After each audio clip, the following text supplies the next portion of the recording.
The views and opinions expressed by tonight's guest and topic of discussion do not necessarily represent the official policy or position of Spaced Out Radio, Spaced Out Weekend, Spaced Out Radio Limited, its hosts, syndicated carriers, or anyone associated with this broadcast. Any rebroadcast, reproduction, or other use of this broadcast or podcast without the express written consent of Spaced Out Radio or Spaced Out Radio Limited is strictly prohibited. Listener discretion is advised.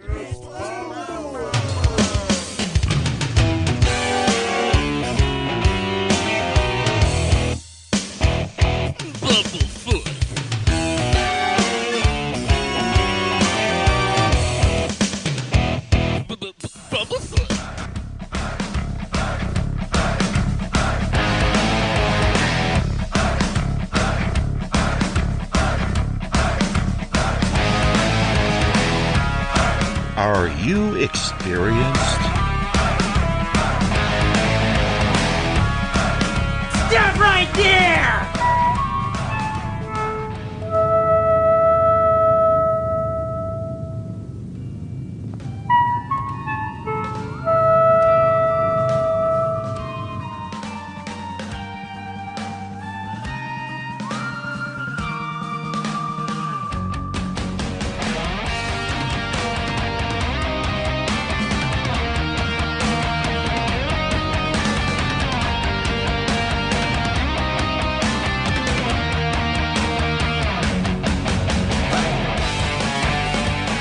From high atop the mountains of British Columbia to you listening around the world, this is Spaced Out Radio with host Dave Scott.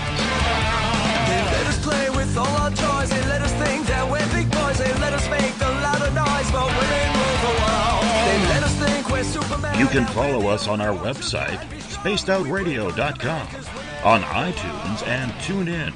Follow Dave on Twitter at Spaced Out Radio, on Facebook at Spaced Out Radio Show, or on our YouTube channel, Spaced Out Radio Show. I try to act so cool, but you know I'm just a fool for you. I will stop till I reach the top just to be there with you. Dave, oh Dave, are you playing with Bigfoot and aliens again? Dad, you gotta stop haunting the ghost. It's scaring them. All right, seriously, put down the pointy sticks. Oh, the deeper I fall. Okay! Game on! Game on! Game on!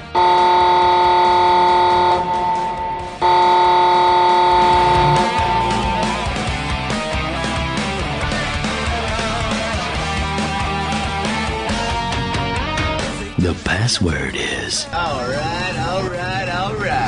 Buckle up, space travelers.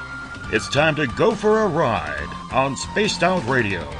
Mr. Bumblefoot, Dave is ready for liftoff. I try to act so cool, but you know I'm just a fool for you. Seriously, Dave? Really? Aren't you a little old for a tinfoil hat? Hello, Toby. Bye-bye. Love you. Bye-bye. Please take your seat above all. There will be it's time to take off. That's it. Start. 2, 1. Boost ignition and lift off. I'm such a lucky guy, 'cause after all this time, it's like the deeper I go, the deeper I go. Good evening and welcome to Space Out Radio. Tonight, I am your host, Dave Scott, and it's good to have you along for the ride on this Tuesday, March 28th, Wednesday, March 29th, if you're on the East Coast, or over in the United Kingdom and elsewhere across this world. We are live right here in Uncle Jimbo's cabin, right here in the Great White North. So we are live 7 days a week. We welcome in everyone listening in on WQEE 99 Rock the Key in Georgia, at spacedoutradio.com, on Spreaker, on the United Public Radio Network, Renegade Talk Radio, the High Plains Talk Radio Network, and on Revolution Radio. Mr. Ron Bumblefoot THAL, formerly of Guns N' Roses, currently of Art of Anarchy, is the man behind our music. Bumblefoot rocks us in and out of every show as he is the official sound of SOR. Hey, if you're a social media junkie like I am, do me a favor. Follow us on Twitter, at Spaced Out Radio. Give our Facebook page a like, Spaced Out Radio Show. On Instagram, you can follow me at Dave Scott, SOR. Subscribe to our YouTube channel, Spaced Out Radio Show. Tune us in on TuneIn. Download our shows from iTunes. We're also on RadioGuide.fm, TalkStream Live, and on Stitcher. And of course, our website is spacedoutradio.com. And if you head on over to patreon.com, we have some really cool offers for you there as well, for as low as $1 a month to become a Spaced Out Radio patron. If you want to take part in this show, you have to do me a favor, because we do not take phone calls. Sign into one of the chat rooms, either on Revolution Radio, on Spreaker, on the UPRN chat room, on our website at spacedoutradio.com, or if you're a member of the SOR Space Travelers Club on Facebook, or if you're on Twitter, just use the hashtag Spaced Out Radio. I will get to your questions and comments in there as well. If you head to our website for just $5 a month, you could become an SOR Space Traveler. We got some pretty cool swag to hand your way. And we got a brand new news section called The Encounter Online that deals with everything paranormal, courtesy of our editors Eric Markham and Everett Thiemer. You can also check out my latest blog there as well. And we have the SOR Sightlines report from researcher Mike Schmidt, who wants you to record your experience so he can investigate it for you. We bring in our terrestrial stations at this time, tuning us in down in Noonan, Georgia on WQEE 99 Rock the Key, the home of The Walking Dead. We are also live in New Orleans on 107.7 FM, the United Public Radio Network, in over 160 countries around the world. We are live in Las Vegas on Renegade Talk Radio and on Revolution Radio. Remember, the Double R Machine is a donation station financed by you, the valued listener. Head on over to freedomslips.com and donate today. Tonight is going to be an amazing look into the field of ufology, and one that we have never tackled on this show before. We have heard so many stories about different spaceships on this show, from black triangles to lit up rods and orbs, that it makes you wonder what the hell is flying in our friendly skies. We have also heard from numerous researchers and experiencers alike to get a feel for what they've seen and gone through. But tonight, we take a look at some professional experiencers. And this is where tonight's guest, Gary Heseltine, comes into play. Gary runs a website called PRUFOS, which stands for Police Reporting UFO Sightings. Yes, a website dedicated to the stories and experiences of those wearing the badge. Gary, a retired detective constable, started this site in 2002, January to be exact. He served with British Transport Police for 24 years, and he has a database of stories and information that is divided into two separate categories, one for on-duty and one for off-duty police sightings. There's over 500 stories cataloged, and tonight Gary is staying up late to share those stories with you, our valued listener. To check out the website, go to PRUFOS, it's PRUFOS, PRUFOS, policedatabase.co.uk. That's PRUFOS, policedatabase.co.uk. Gary, welcome to Space Out Radio tonight. Good to have you on the show. Thank you so much for coming on. How you been? I'm fine, and thank you for inviting me onto your show.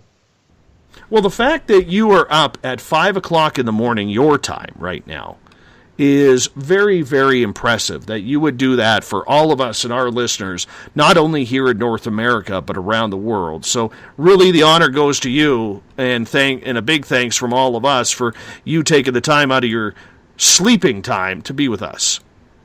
Well, I haven't gone to bed, so I am fairly nocturnal anyway. Anybody that knows me will know that I'm pretty nocturnal.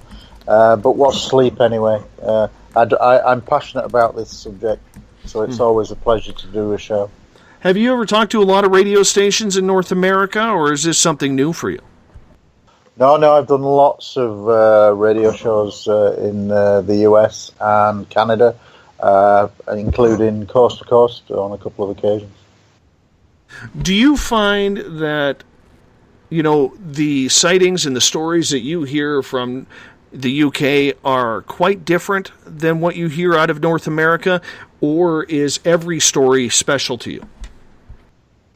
No, I think if you look at this subject collectively over the history of the last 75 years, and you look at it on a worldwide basis, one of the most impressive things for my belief that a small proportion of sightings are ET is the commonality from all around the world. People experience almost identical sightings in whichever country you can think of. So let's start with you for a second. Back in 2002, you decide to start Proofos. What led you to starting this? Did you have your own experience as an officer? I'd had originally a sighting when I was 16. Do you want me to tell you about that?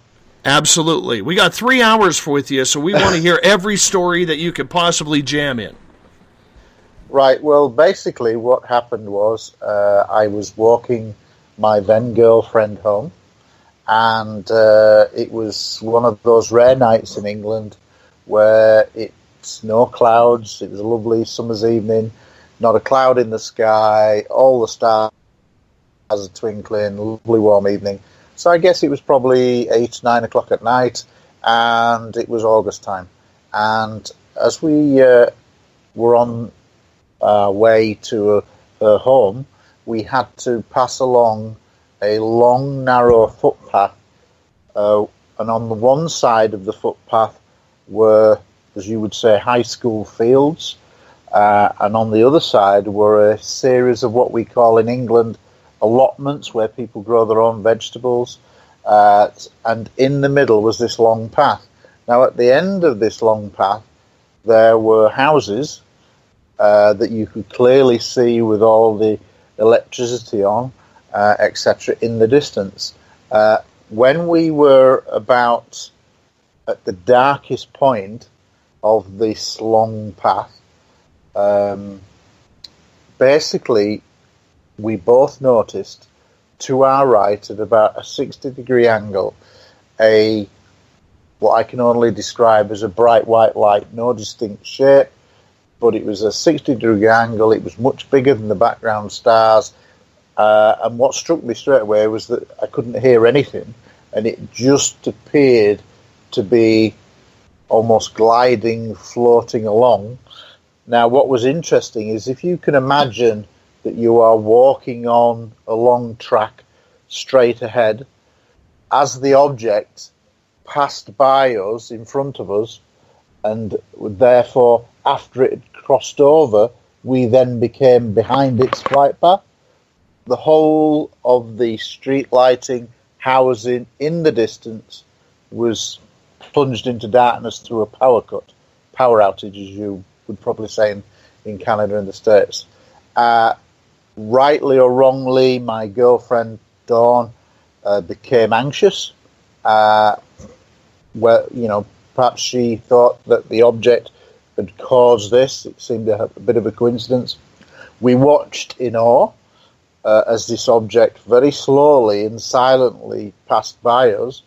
And what was strange is that when it went a bit further, there was another power cut of the rest of the housing behind the object's flight path that we could again see in the distance now slightly to our left.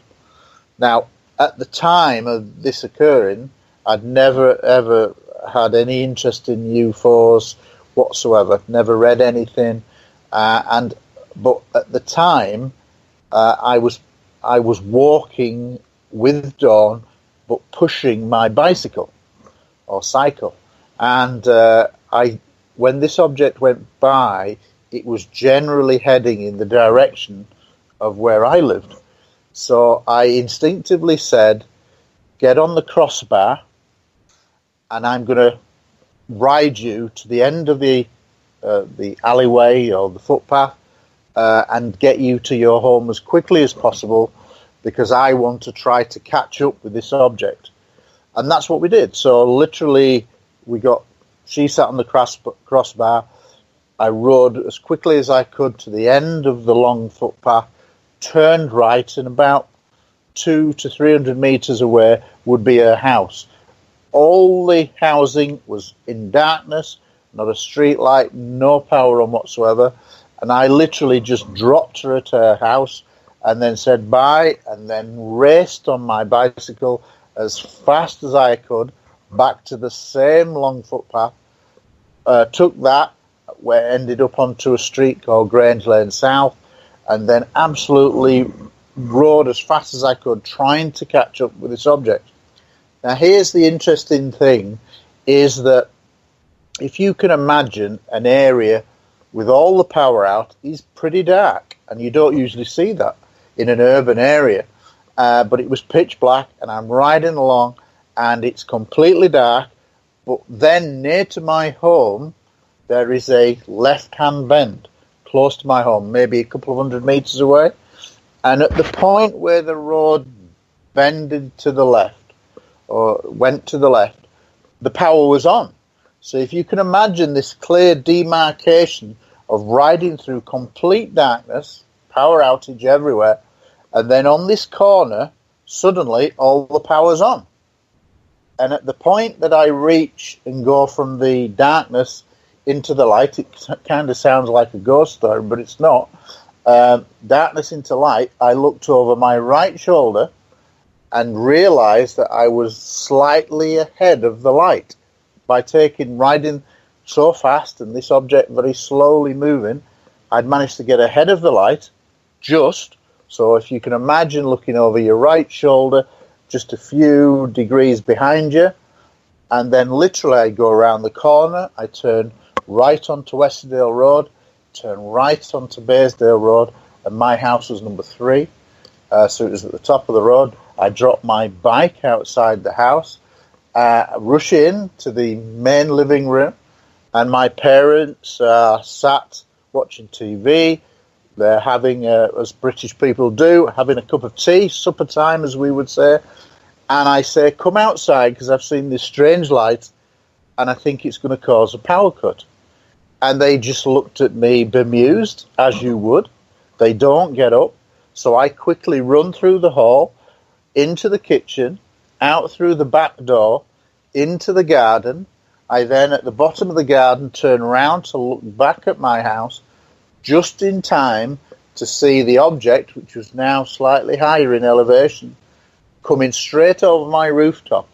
And why I do this, I don't know, but I instinctively put my arm up in the air like I'm answering a question in school, in class, and put it straight up. Now, as soon as the object passes over my hand, so if you can imagine the 90-degree position, and the object went past me, suddenly, as soon as it went past me, the whole area is plunged into a power grid failure.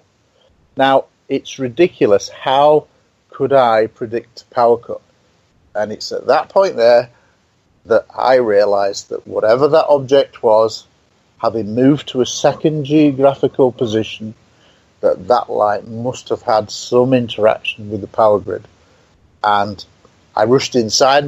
My mother is frantically rushing around to get candles, and I said that there was going to be a power cut. They just totally dismissed it.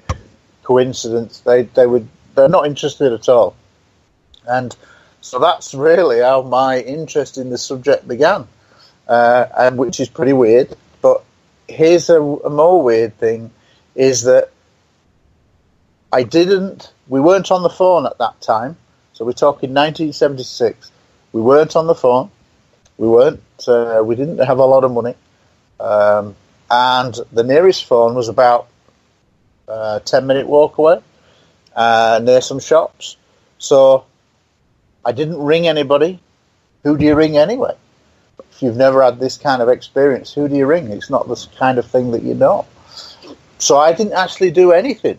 I didn't even look in the local papers the next day. Why, I don't know, but I didn't. But what I did do, and the only thing that I could do in 1976, it was just before, certainly in England or in Britain, we started to have video recorders. The early VHS and the Betamax machines were just starting to come into shops. But that was not yet, and so we certainly couldn't afford one. So the only thing that I could do was to go to the local second-hand bookshop and look for books on UFOs or flying saucers, whichever description you want to apply. And here's the strange thing. The very first book that I got, and I've said this many times, for me is not a coincidence now, was Aliens from Space by Major Donald Kehoe. Now, for those who aren't that familiar with the name, he wrote 5 books on UFOs, but what made him particularly interesting is that he was a military man, obviously a major, and he had links to many senior military officials, admirals, colonels, generals, that kind of thing, and he was the person who actually founded NICAP, which was a major organization for a long, long time. And so he, you know, when you think of all the thousands of books that have been written on UFOs, flying saucers, over the last 70 years, for me to kind of pick up what was really a very important series of books, the very first book that I get in a second-hand bookshop was the last of his 5 books. And straight away, when I read inside the book, which I read quickly, I came across a section about the New York blackout. And basically, it tells the story that in 1965, it was rumored that UFOs had triggered this mass power outage that I think affected something like 7 or 8 million people on the seaboard. And, you know, I think they even made a Hollywood film about it, but not UFO related. And so straight away, I kind of got a validation moment that this was what I was thinking, i.e. that this object had caused a power cut. You know, I'm getting a validation moment saying that this kind of thing had happened before. So I find that a very strange thing. Why that book? Of all the books in all the world, in all the bars, that kind of scenario, it was a very important book. And for me, Major Donald Kehoe is one of, if not the most important figure historically that I think there is, in terms of somebody who always resolutely tried to tell the truth and say that some UFO sightings were extraterrestrial, and that is my belief. So you carried this sighting through you, and you obviously finish high school, you become a police officer. I'm sure you went to college before that. You become a police officer. Did you start hearing the UFO stories there, or was it a specific call that kind of led you to put together all of these sightings that you now run on a daily basis? No, it's a very convoluted series of events that, in a sense, pull me into the subject. From having that sighting at 16, I started to collect UFO books for a time. But then, as life takes over, I got into a relationship. I had a young baby. I then joined the Air Force, the Royal Air Force. I then got married. I had another child. So in a sense, life took over and you do the normal things. And I was a police officer in the Royal Air Force for 6 years. I worked protecting nuclear weapons for 3 of my 6 years, which will become relevant later on if we talk about the Rendlesham Forest incident, and that will become apparent why that is involved. And basically, I went away and had a life, and I really did not pursue or actively do anything in ufology whatsoever. If there was something on TV, if I saw a magazine, but really there weren't that many magazines, certainly not in the UK. I joined an organisation called BUFORA, British UFO Research Association, as an associate member. But at that time, early on in the 70s and the early 80s, really, it was just a small A5 booklet, and it was black and white. It was not a glossy. Now, here's the interesting thing. So, effectively, I just get on with life for the next 17, 18 years. Become a police officer. I leave the Air Force. I join the British Transport Police. I become a detective.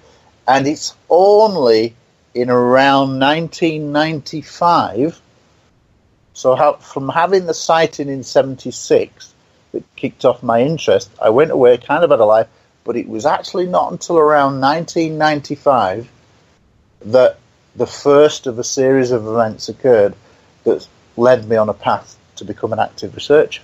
And basically what happened was that as a detective, you're in plain clothes, you don't wear uniforms, so you can pretty much wander around your patch, for want of a better expression, and go wherever you want. Well, I remember being on Leeds railway station one day in 1995 and going into a big newsagent, a well-known newsagent in the UK, and on one of the shelves I suddenly saw this A4 glossy colour magazine called UFO magazine.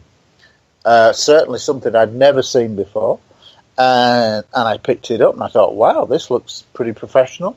And it was in amongst all the other top magazines of all the other types, and that kind of set something in motion in the sense of it reawakened my interest. And I realised, because I was looking through this magazine, that I was reading about pilots chasing UFOs, police officers. There had been one or two sightings historically in books, military people, radar operators, things like that. And straight away that kind of resonated with me, because I was by then already a detective and I was dealing with evidence, and I think I knew what evidence is and what would stand up in a court of law. And so I looked at these very factual, high caliber witnesses and thought, this is very interesting, and it kind of just reawakened my interest. And basically over the next couple of years, I started to get the magazine. It was bi-monthly when I came across it in 95. It then became monthly, so I kind of got that. And what it also did was fired off my interest to the point where it would advertise various books that had been written in the years whilst I'd not been really following the subject. So again, I started this process of getting some of the best books that had been written in those interim years. And again, when I read about pilots, astronauts, comets, radar operators, sonar operators, air traffic controllers, very credible people, and police officers, I thought, why is this subject kind of not on the 6 o'clock news? Why is it pretty much ridiculed when there are these very credible people? And I was dealing with evidence every day. And if somebody says to me, a pilot chases a UFO and it's confirmed on ground radar and the aircraft radar as well, and it's seen by several aircraft in the sky at the same time, that's very, very good evidence. Not in the media, it seemed, and that kind of began a bit of a frustration. But the strange thing was that the way it manifested itself with me was in an unexpected way, because I had never been a writer, never written anything, but a very very strange thing happened, was that I went to bed one night. I don't usually remember my dreams, but on this occasion I woke up with an extremely vivid dream of a scenario that could lead to UFO disclosure, which is something that we all talk about now all the time. Now, this would be probably 97, 98, but it was such a vivid dream, and I didn't usually remember my dreams, but it was so vivid that I started to write it down. Now, I didn't write it down as a book. I wrote it down as a screenplay. And I'd never written a screenplay in my life. And believe it or not, from that basic premise of characters and scenario, within 6 to 8 weeks, I'd written the first draft of a screenplay. I was a big film buff, so it was strange how this worked, but I'd never written anything in my life, and within 6 to 8 weeks, I'd written the first draft, completely in the wrong format, by the way, but it was a readable screenplay of this fictional scenario set in the States, a big kind of Hollywood blockbuster. And one of the things that I did was, I thought it was pretty good, but I wanted validation and opinions from my colleagues. So, foolishly, I printed it off and showed it to some of my friends in the police station, and one by one, they kind of read this single script, and it kind of ended up going around the police station, and various people read it, and everybody that read it said, oh, it's a fantastic story, real page-turner kind of thing. And they also don't make a great book, and I would say, oh, well, I can't write a book, it's a completely different medium, it's a lot more words, but a screenplay is a lot shorter. But anyway, they all liked it. But then I started to think, well, I want somebody who's in the UFO world to read it to see what they think. Again, seeking some kind of validation.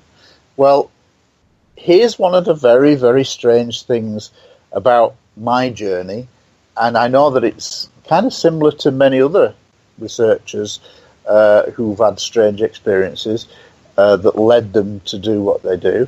But with me, what happened was, the very magazine that had reawakened my interest, UFO magazine, was actually, believe it or not, printed only about 12 miles away from where I worked. Well, you think about the odds of that occurring, that this magazine that had so impressed me was printed from a small company less than 12 miles away from where I worked. Now, you think about this, it could have been anywhere in the United Kingdom. And there it was, literally on my doorstep. So what I did one Sunday, I remember printing off a copy and put it in a big brown envelope, and then driving over to the offices on a Sunday when it was closed and putting this copy of the script through the letterbox with a covering letter explaining about the story and who I was, thinking, well, this guy's probably going to think it's rubbish and never get back to me. Well, I kind of thought that that was what was going to happen. But about 6 weeks later, suddenly, one early evening, I get a phone call out of the blue, and it turned out to be the editor of UFO magazine, a guy called Graham Birdsall. And he said, I think it's a brilliant script, it'd make a great film, blah, blah, blah. I'll help you in any way I can.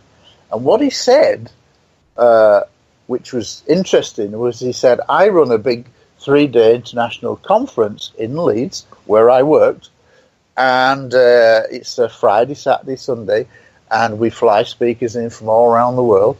And he said, if you want, you can have a complimentary ticket and see what you think.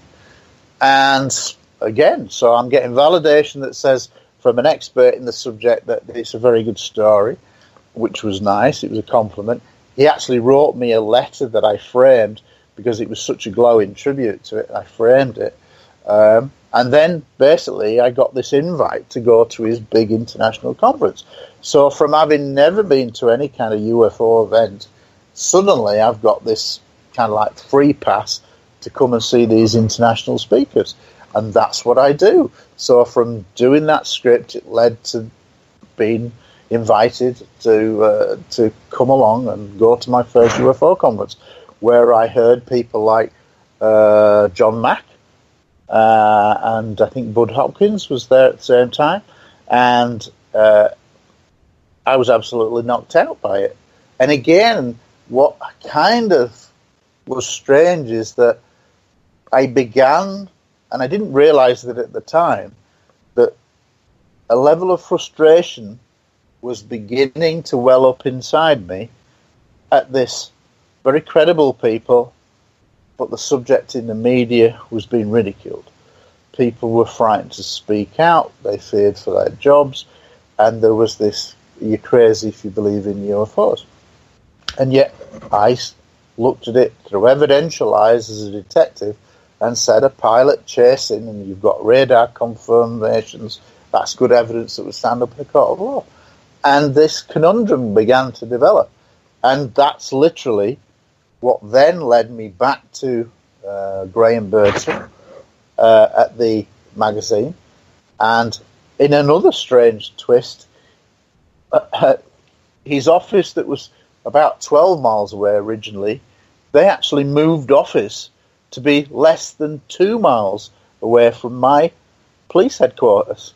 Now, what's the odds of that? So, literally, it was on my doorstep. So, what I began to do was call in on a regular weekly basis. If I was driving out in the plain car, I'd call in for a cup of tea. That's what police do. And I got to know Graham Birdsall pretty well in the last couple of years of his life before he suddenly died in 2003 of a brain hemorrhage, which was an absolute tragedy. But I got to know him pretty well, and it's by getting to know him that I had this idea for the police database. And again, this is a strange story of, again, I don't usually remember my dreams, but I woke up with this idea, very vivid idea, to create a UK database, unofficial national database for British police officers to record UFO sightings. And I kind of woke up, wrote a few things down straight away, so vivid, and I then approached Graham Birdsall, who I'd got to know, and said, would you allow me to write an article in your magazine? Now, bear in mind, I'd never had any article written and published anywhere. This was a big thing and a massive thrill for me when he said yes. This is because I like the fact that you're a detective, you know what evidence is, and you're going to be presenting police stories. So very credible from his point of view. So he thought it would be a good addition for the magazine. So basically, that's what happened. So in January 2002, I had my first ever article published in a glossy magazine, UFO magazine, in January 2002, and it was to announce the creation of the database, and it was to cater for police officers in two categories, on duty and off duty. Now, some people have said to me, well, why do you make the distinction? Well, I say that a police officer is never off duty, really, and I've done it myself. If you're off duty and you see some crime taking place, the majority of police officers will not walk away, they'll get involved. So you're still using your same faculties, whether you're on duty or off duty. So therefore, what's really the difference between you seeing a UFO when you're in uniform or as a detective, or when you're off duty and you're in the garden with the wife and you see something strange? You're still using the same thought processes and know how to write up and formulate a chronological story of the event that you've witnessed. So for me, I make that distinction that I have a category for on-duty sightings, and the majority are on-duty sightings, but there's perhaps a 20-25% percentage that are off-duty, but they're, for me, still as valuable because they're still recording the event using their police skills that they've learned over the years. So that's kind of the long series of steps that led me to become an active researcher. But what was strange to come after that was the fact that once I'd created the database and police officers, generally retired officers, started to approach me with their accounts, stories, a strange thing that I never anticipated happened. UFO groups, societies in the UK began to email me and write to me saying, oh, we hear you've got this database, would you speak at our conference? Now, bear in mind, I'd never done any public speaking at that time. This was suddenly all very new. But the strange thing was that I'd always, throughout my life, had always been a confident speaker, but maybe never had a platform or a regular platform. And I was comfortable in generally in front of crowds speaking, but I'd never done public speaking as such. So when they asked me, and when I began to do lectures, I found that it was like water off a duck's back. It just came very naturally for me, and I never really felt nervous in front of an audience. And then as time went on, you then start to get asked to do media work and appear in documentaries. And most people run a mile. Most of my police colleagues would run a mile away from the press for fear of putting their foot in it. But for me, it just seemed to be something that was very natural. And I don't know where that comes from, but I guess I'm pretty pleased and lucky that it is that way, because it's over a period of years now, and now I do a lot of international lectures in many countries. It's taken me on a strange and weird journey where you become a communicator to a large number of people, and that's something I never, ever envisaged when I had the sighting all those years ago in 1976. So that's basically how it came about. Now, when you started the website, and once again, I want to give the name to people. It's prufospolicedatabase.co.uk. Prufos is spelled Prufos, policedatabase.co.uk. So when you started that website, what was the reaction from your fellow officers? Were they happy that there was a site like this where they could anonymously give stories and tales of what they had seen or what they had been reported to? Or did it take a while for fellow officers to warm up, to finally open up to tell you what they had experienced? In reality, it was a mixture, but the initial reaction is, you're mad. Natural one. Not mad as in mad as a fruitcake, but they all thought it was a bit of a giggle, and I'd get people saying, "Oh, my inspector's an alien," and beam me up, Scotty, and all those kind of things, which is general police banter, as we would call in the UK, and it was all very good natured, but slightly on the sinister side.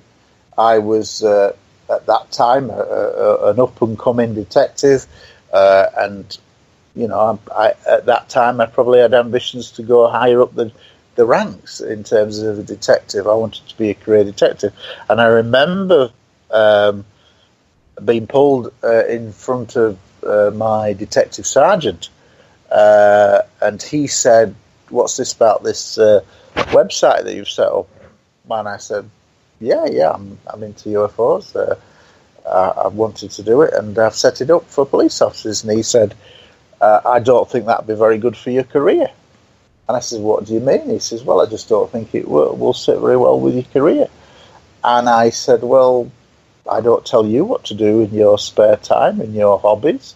I says, "That's what it is. It's a passion, a hobby for me." I said, "I'm doing it in my own time. I'll be professional, and I won't bring the force into disrepute in any way. I'm very level-headed. Why should it cause conflict?" But that's basically what my detective sergeant said. Now, little did I realise that actually, as the years went by, that I began to experience police harassment's not the right word, but elements where my own force started to take a dim view of the research I was doing, especially as I got more and more cases going on the database, and I started to appear on radio, TV, in documentaries and things like that. They didn't really like it as time went on, even though everybody said, "Oh, you're very credible and you come over really well on the TV and everything."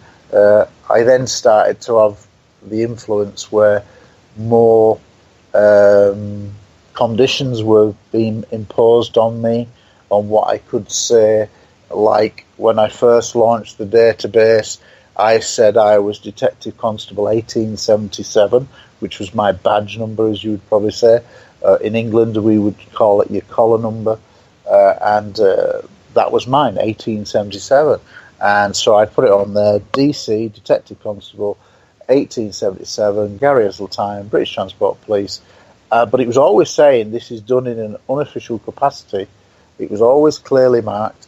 And then I'd list these stories that were building up over the years. But over time, they then started to say, well, you can't say that your collar number anymore. And I said, why? It's already out there, being translated into many different countries on the web. We don't want you to say that. And then as time went on, they said, we don't want you to tell people which force you belong to. And I said, what? You can't put the genie back in the bottle after all these years. Doesn't make sense. I says, it's already out there. You cannot put it back. Well, that's what they said.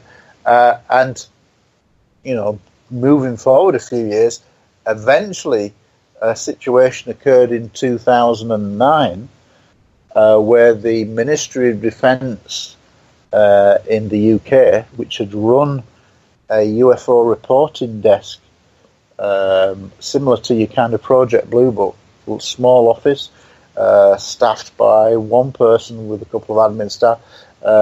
Basically, that had run for over 50 years, and then suddenly, I think it was late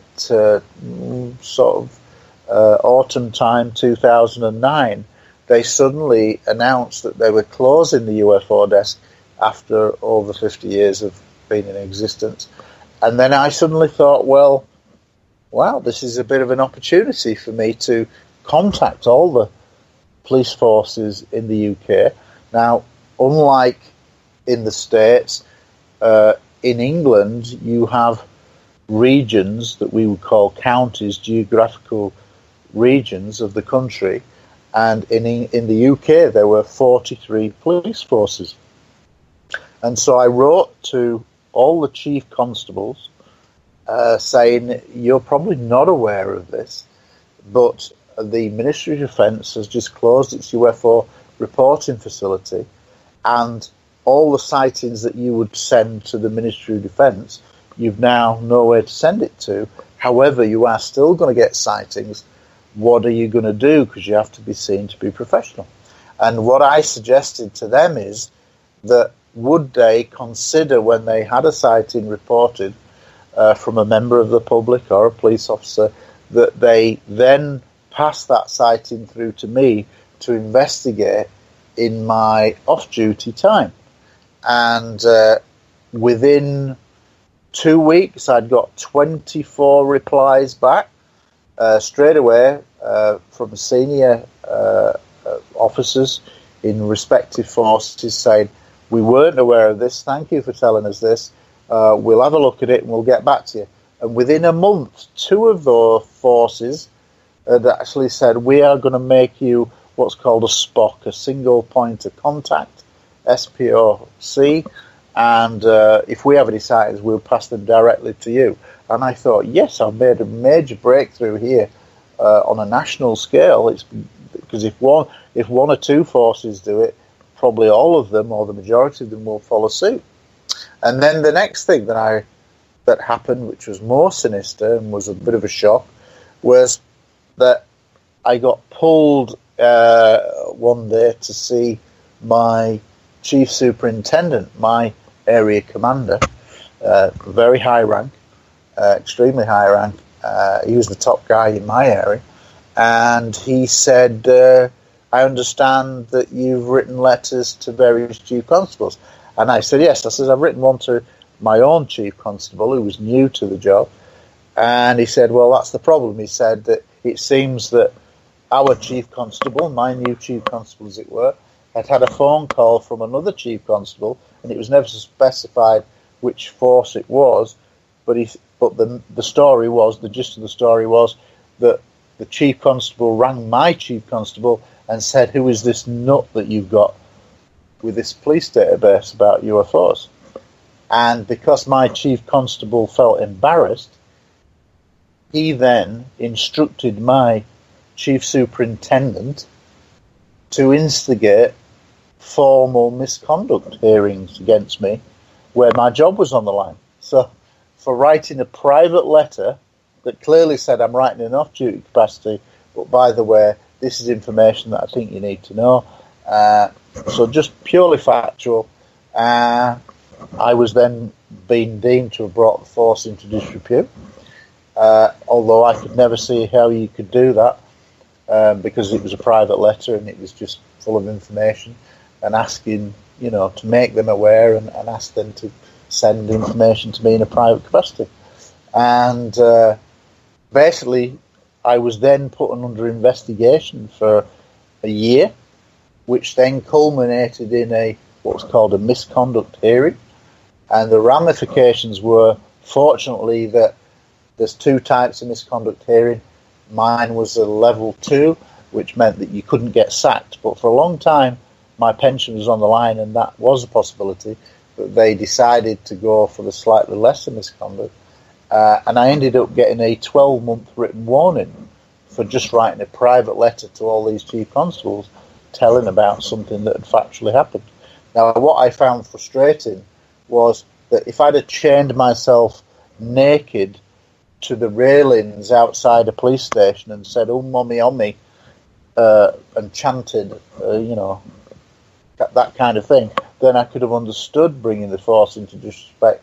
But to this day, I can never understand how I actually did that.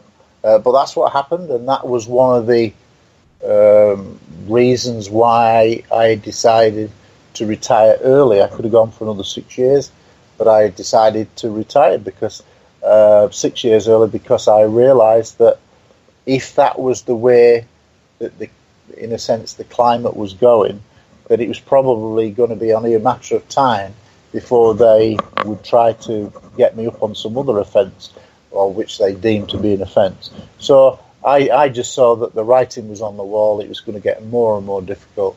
So why, if I could afford to, which I could, I decided to take the risk. And I'd already begun to formulate the idea of retiring to launch my own magazine, an e-zine.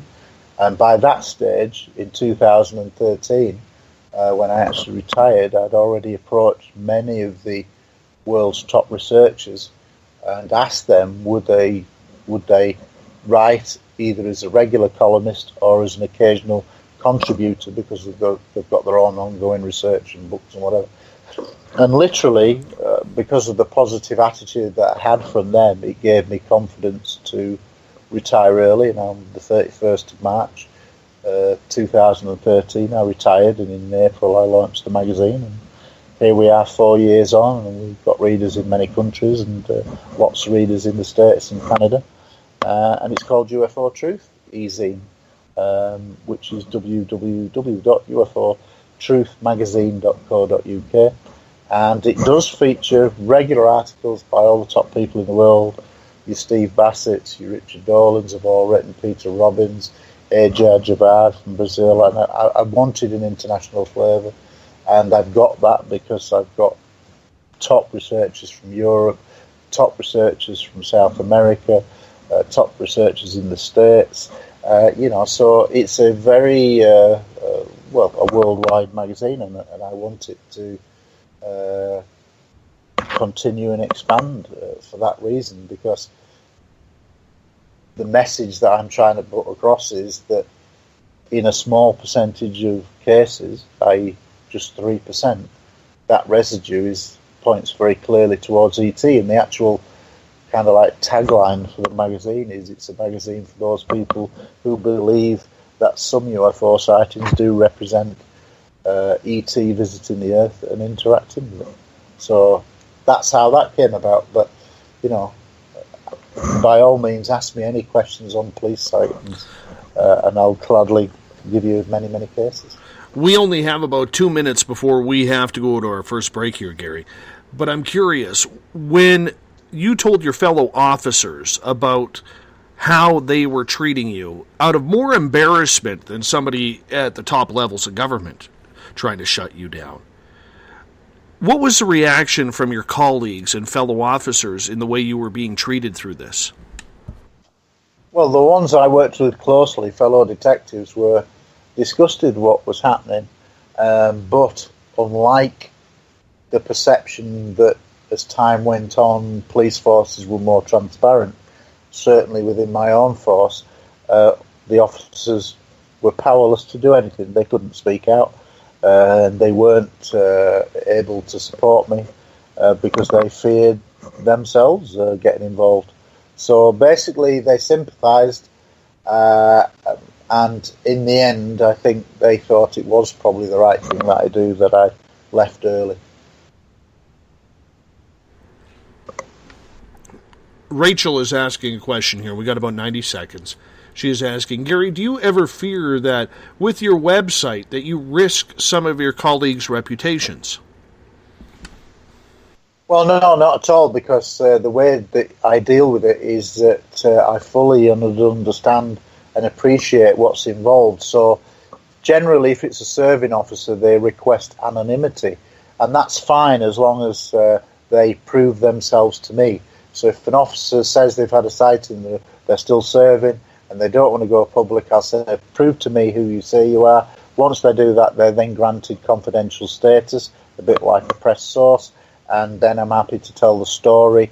I can sometimes change the location so as not to give them away. So that is paramount, and I would never give anybody's details away that didn't want their details to be made public, because once I do that, then my credibility would be blown.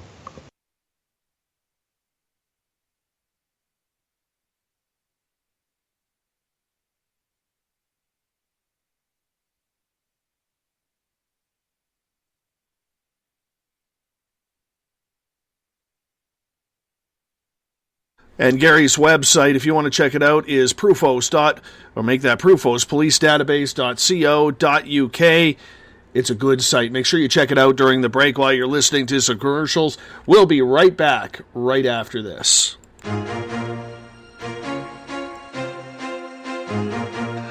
From coast to coast to coast, Blacklight Uncharted is taking on the paranormal across Canada. From ghostly hauntings to the UFOs flying above in conjunction with MUFON Canada, we're closely investigating what's going on in the northern skies and checking out the apparitions that walk among us.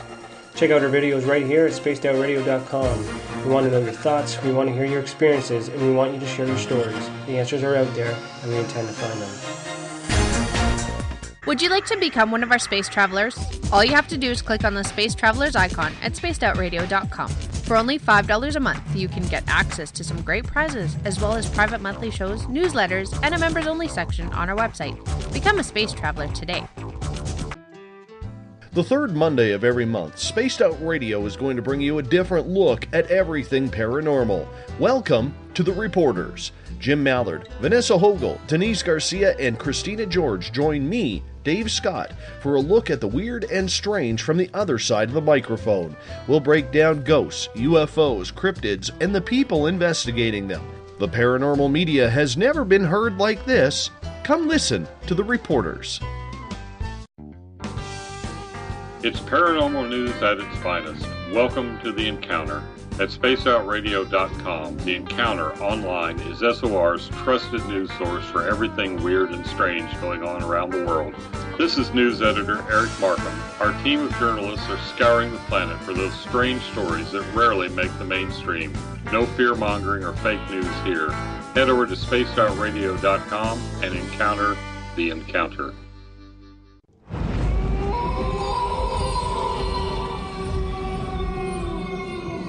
Hey, this is Canadian Paranormal Investigator Mike Moore. The third Wednesday of every month, I'll be teaming up with Dave Scott to bring you Ghosts of the Great White North. Each month, we will bring on guests from across Canada to discuss their ghostly encounters.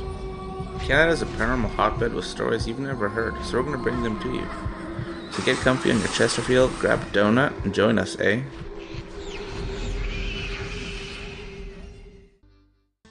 Have you had an experience you can't explain? Had a run-in with ghosts, maybe Bigfoot, or seen lights in the sky? Hi, I'm Mike Schmidt from the SOR Sightlines. I'm here to investigate your sighting. Head to spacedoutradio.com and fill out a report on the Sightlines. All your information is 100% confidential, and I will help you figure out what you've been seeing. File your report and let's find out the answers together. Visit purpleplates.com today. For over 40 years, the Purple Energy Plates have been delivering amazing results for their many customers. Inspired by the great genius Nikola Tesla, the harmony, healing, and energetic effects of the plates have proven over and over to be beneficial and often miraculous to thousands of customers. With their money-back guarantee and the many benefits, how can you afford not to get one? Check their site for daily specials and choose from their many energy products. You won't be sorry. Visit them today at purpleplates.com for mind, body, and spirit, and expect a miracle. Are you interested in advertising on Spaced Out Radio? Head to our website at spacedoutradio.com and click on our advertising tab. There, you will find an assortment of ways you can get your product out there with us, from radio commercials to banners and social media. Have a product you like our hosts to endorse? We can do that too. Visit spacedoutradio.com for more details. Have you got your Cosmic Passport? If you need one, tune in to Cosmic Passport on Spaced Out Weekend. This is Elizabeth Anglin, ET experiencer, spirit medium, and host of Cosmic Passport. Each weekend I'll be bringing you interviews and support from other paranormal experiencers, and the best in intuitive spiritual guidance from across the globe. It's all happening starting at 9 p.m. Pacific Time, midnight Eastern, on spacedoutradio.com. From British Columbia to Northern California, Pacific North Weird has Cascadia covered. Check out our feature videos at spacedoutradio.com, where I, Vincent Zunza, and my super sleuth partner Alexandra Sullivan track down the weird and strange stories from around the Pacific Northwest. From Bigfoot to Mel's Hole and everything in between. This is what makes life exciting. So why report the normal when we can report the Pacific North Weird right here at spacedoutradio.com. Oh, there's only one way to rock. Loud and proud. In high definition. Radio 702 rocks. Las Vegas. Every Saturday and Sunday night, as Dave Scott wanders aimlessly in the wilderness, you can come hang out with me, James Tyson, in Spaced Out Weekend. Starting at 9 p.m. Pacific, midnight Eastern, I'll take you along as we talk with some of the best experts in their fields. SpacedOutRadio.com is the place to find us. So sit down, relax, put your feet up. Enjoy the topics like the paranormal, supernatural, intuitiveness, and so much more. Hope to see you there. Don't have time to listen to Spaced Out Radio Live? Wherever you are, the car, the office, the shower, or even if you're traveling, we're right here for you. Each Spaced Out Radio show can be found on iTunes, TuneIn, and on our YouTube channel, Spaced Out Radio Show. It's the perfect way for you to catch up on our shows. For more information, just head over to our website, spacedoutradio.com, and tune in to us today. The views and opinions expressed by tonight's guest and topic of discussion do not necessarily represent the official policy or position of Spaced Out Radio, Spaced Out Weekend, Spaced Out Radio Limited, its hosts, syndicated carriers, or anyone associated with this broadcast. Would you like to connect with us? Head to spacedoutradio.com for all your latest show info. And hit us up on Twitter using the hashtag Spaced Out Radio. Now, back to Dave Scott and SOR. Welcome back to the second hour of Spaced Out Radio tonight. I am your host, Dave Scott. Good to have you along for the ride. Tomorrow night on the program, Brett Collins Shepherd is going to join us. He's a friend of Ken Johnson, who we had on just a couple weeks ago, talking NASA and UFOs. Yes, the UFO chat continues tomorrow night, 9 p.m. Pacific, midnight Eastern Time at spacedoutradio.com. We want to welcome in our terrestrial radio stations, the United Public Radio Network, live on 107.7 FM in New Orleans and over 160 countries around the world. We're also live on WQEE 99 Rock the Key down in Noonan, Georgia, the home of The Walking Dead. Thank you for enjoying your nights with us. We're live in Las Vegas on Renegade Talk Radio and on Revolution Radio. Remember, the Double R Machine is a donation station financed by you, the valued listener. Head on over to freedomslips.com and donate today. Bill Cardwell has set the password for tonight in the SOR Space Travelers Club. Pogonophobia. Pogonophobia is your password. Make sure you use it wisely, Space Travelers, because pogonophobia is your password for the night. If you want to follow us on social media, you can do so on Twitter at Spaced Out Radio. Also use the hashtag Spaced Out Radio if you want to connect with us live during the show as well. You can also give our Facebook page a like, Spaced Out Radio Show. Tune us in on TuneIn, download this show on iTunes. We're also on RadioGuide.fm, TalkStream Live, and on Stitcher. Our website is spacedoutradio.com, where we have a plethora of features for you, including joining the SOR Space Travelers Club for just $5 a month. You can also head over to patreon.com, that's patreon.com, and become a Spaced Out Radio patron for as low as $1 a month. Check it out today. Our guest tonight, all the way from the UK, is Gary Heseltine. He founded Proofos back in 2002.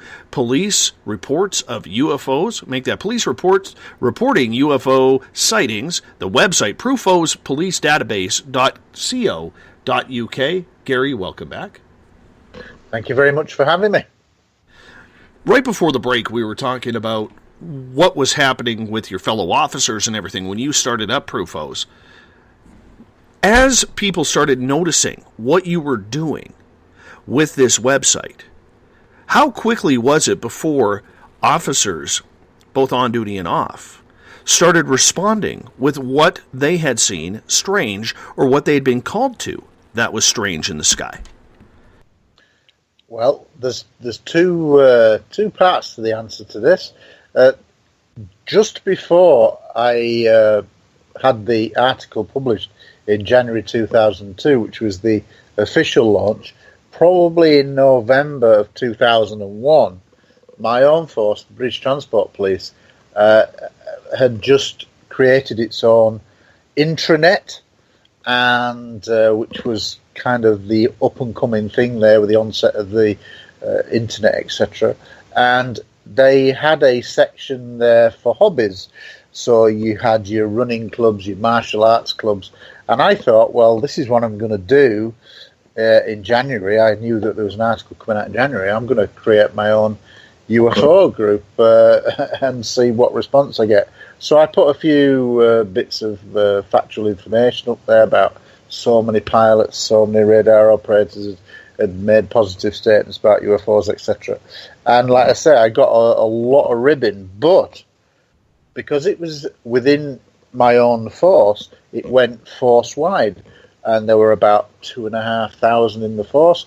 And basically, as soon as I put it out, I started to get one or two emails from people I didn't know, fellow officers based around the UK, who said not that they'd had an on-duty sighting in the BTP, but what I started to get was military stories. I used to be in the Army, I used to be in the Air Force, and officers would straight away began emailing me privately to say that they'd been in the military and they'd had a sighting here and a sighting there. So I knew that straight away that I was tapping into something. And obviously when the first article that I'd ever written was published in UFO magazine in January 2002, again, it wasn't a flood, but I started to receive letters, emails, phone calls from retired police officers generally at first, who felt less pressured because they got the pensions, they were in retirement, and they began to tell me their account stories, for whatever for want of a better expression. And I realized straight away that the database was going to work. Now, I started off in January 2002 with, I think, 6 cases, historical cases found in books, UFO books, involving around 10 police officers, British police officers. Well, let's take it forward through now to 2017. I have over 550 cases going back to 1901, believe it or not, involving over 1,050 British police officers. So that's a pretty exponential increase from those few sightings that I had when I first started. So an interesting thing happened though, media-wise, in telling the story, is that when I created the database and it was launched publicly, and of course I was in a glossy magazine, people began to pick up on that, the media did, and because I was still a serving police officer, I started to attract media attention from regional newspapers, regional radio, to national newspapers, national radio, national TV. And that was in the first year. But the surprising thing that's occurred since is that even though the numbers have gone up so much, the more officers that came forward, the more records that I found through Freedom of Information, press archives, etc., actually the media, certainly the national media, weren't interested. The less and less they were interested. Now, you would have thought that if you were, say, a golfer and you were doing well and you were getting more attention, that you'd naturally get more media attention. But the more successful I was becoming in getting these cases, the less the media were reporting on it, which for me is no coincidence when I look at the way that the media, certainly in the US and Europe, report on the subject. So I really do believe that there is a media downplay of the best evidence. And when many of the police officer cases that I have on the database involve anywhere from 2 up to 24, I think, in one case alone, in many in different geographical positions, I don't think at national media level they want somebody like me giving that kind of information out. How else can you explain why there's such a lack of interest despite your, in a sense, success at gathering more and more officers? So it's very strange, but that's one of the trade-offs of this subject, is that if you do tell a very good story and present factual evidence, you generally don't get quoted very well. You generally don't attract the media attention that it should get. And that's just one of the things. Probably the most famous case in UK history is what happened at Rendlesham. Were you ever able to talk to anybody at Rendlesham, or have anybody report to your website what they saw at Rendlesham? Oh no, I've got to know several of the key witnesses over the years, and that came about in principally because, if you remember early on in the first segment of the show, I said that I'd served in the Royal Air Force, and that for 3 of my years' service I'd guarded nuclear weapons. And I said that will become relevant if we talk about Rendlesham Forest. Well, why this becomes relevant is all the witnesses, or the majority of the witnesses who were involved in Rendlesham Forest were, in a sense, part of a law enforcement stroke security number of officers protecting nuclear weapons. It was a nuclear weapons base. Despite what several of the witnesses tried to downplay that, it was a nuclear weapons base. Several have confirmed it. And I know by the makeup of the amount of officers that were on shift that it was a nuclear base, because it matched and mirrored the 2 nuclear bases that I worked on, one in England and one in what was then West Germany. But where I had an interest was because I knew how the protection of these nuclear sites worked, I always suspected that there had to be several more witnesses who would never come forward, because of most people would not have the knowledge that I had about the intimate working of a weapons storage area, which is the actual cordoned off area, fenced off area, where they contain the hot row and the bunkers containing tactical nuclear missiles that are attached to aircraft. Hence, these are not huge weapons, but tactical weapons that could be attached to fighter aircraft. And basically, in a kind of a coincidence, I think it was late 2007, the American Hunters, the UFO Hunters program with Bill Burns, contacted me and said, look, we want to do a program about police officer cases, and you're the man to see, kind of thing. And they arranged to fly over and interview me. But in the process of finding out when their schedule was, etc., for flying over, they eventually said, oh, we're coming on such and such a date. And I said, well, you must not be flying over just to see me. You must be covering other stories. And they said, yeah, we're doing Rendlesham. Now, I instinctively said, well, I've got a big interest in Rendlesham because I used to work and protect nuclear weapons, and I think there's many more witnesses. And I said, who is coming across, or who are you going to be dealing with about Rendlesham in the UK? And they said, oh, we're flying over Colonel Holt, Colonel Charles Holt, and who was for those that are not aware, he was the deputy base commander during the time of these events in late December 1980. And I said, oh, well, I'd love to meet him because I think that there's going to be more witnesses and people are not going to be aware of this. And sure enough, they said, oh, this is really interesting. It's a new development. So, yeah, we'll get you to come down and we'll introduce you, kind of thing. So that's what happened. I think it was December 2007. He flew over, we met in the hotel, we chatted. This was before filming took place. We got on really well, and I said, very interested in the story because of my background and whatever. And he actually confirmed that there'd been many more witnesses who had been who'd been walking around inside the weapons storage area when a UFO had stopped and hovered above the nuclear bunkers, and he confirmed to me that a beam had been shot down. He didn't see it directly. He was out in the woods with a team, but he saw from a distance a UFO that looked to him from his geographical position that it looked as if it was heading in the direction of the weapons storage area.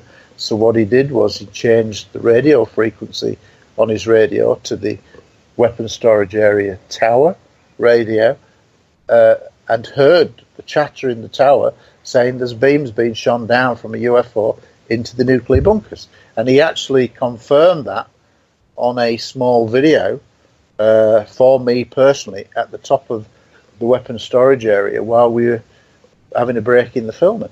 And that's up on the linked page details that I gave you earlier for the YouTube channel that we've got for the magazine, and it's on there. And it's very telling because he said the guy in the tower had contacted him, had confirmed that beams had gone down into the nuclear weapons storage bunkers, and that many more witnesses walking around inside had seen it too. Now, these witnesses have never ever been identified, but they are out there. So if you're listening to this show and you want to talk, whether it be as a confidential source or publicly after all these years, by all means, I'd love you to contact me because you're very valuable witnesses, because that's one aspect of many aspects of a very complex and fascinating series of events that occur over 3 successive nights, 3 successive shifts, basically. And there's lots of different incidents, but that is in itself a remarkable account that he confirmed for me. And he started a 7-year collaboration period with Colonel Holt, and that collaboration was to write a film screenplay that I would write, and he would collaborate factually with any information that I asked of him. And that process went on until I think around early 2015, when I decided to end that relationship because I found that he was making disparaging and unsubstantiated remarks about a fellow witness called Larry Warren, and I thought that was unprofessional, and he didn't produce any evidence at that time. And so I said, well, I think that's wrong, and therefore I've ended the 7-year association, and I, in a sense, wrote off 7 years of a script because I thought it was wrong, unprofessional. But in the meantime, I'd met Jim Penniston, John Burroughs. Over the years, I met John Burroughs, one of the original 2 witnesses on the first night with Jim Penniston, who see it, well, although their perceptions are different, Jim Penniston, who was with him on the first night, sees a triangular craft that he wrote in his pocketbook, drew it, took photographs. Photographs came out fogged, but he touched it, walked around it. It was in a small clearing on the first night, and he was with John Burroughs. John Burroughs didn't touch it. He was nearby, and his description of the craft is not as structured, but certainly confirms that they'd followed an object through the trees, and in a clearing there was an object at or near the ground. So it's a very complicated case, and unfortunately is marred in recent years by what I can only call infighting of the witnesses, which is a shame. And I do have thoughts as to the reason why that is. And what I always found was that when the case broke, the original whistleblower was a guy, a young airman called Larry Warren. And his account did not rest easy with many of the other witnesses who were involved in other nights of activity. But he was the first. Now, what should have happened is that, in my opinion, the most senior officer, Colonel Holt, when he retired, he should have got all the witnesses together and said, you're all part of a very unique event or series of events. You're all part of it. You've all got different perceptions. It's such a weird event. He'd seen UFOs himself on the third night, multiple UFOs. So he got caught up in something extremely profound. But he should have pulled them all together and said, you're my team. You're my flock, for want of a better expression, and we're all a part of something weird, and therefore we all work together.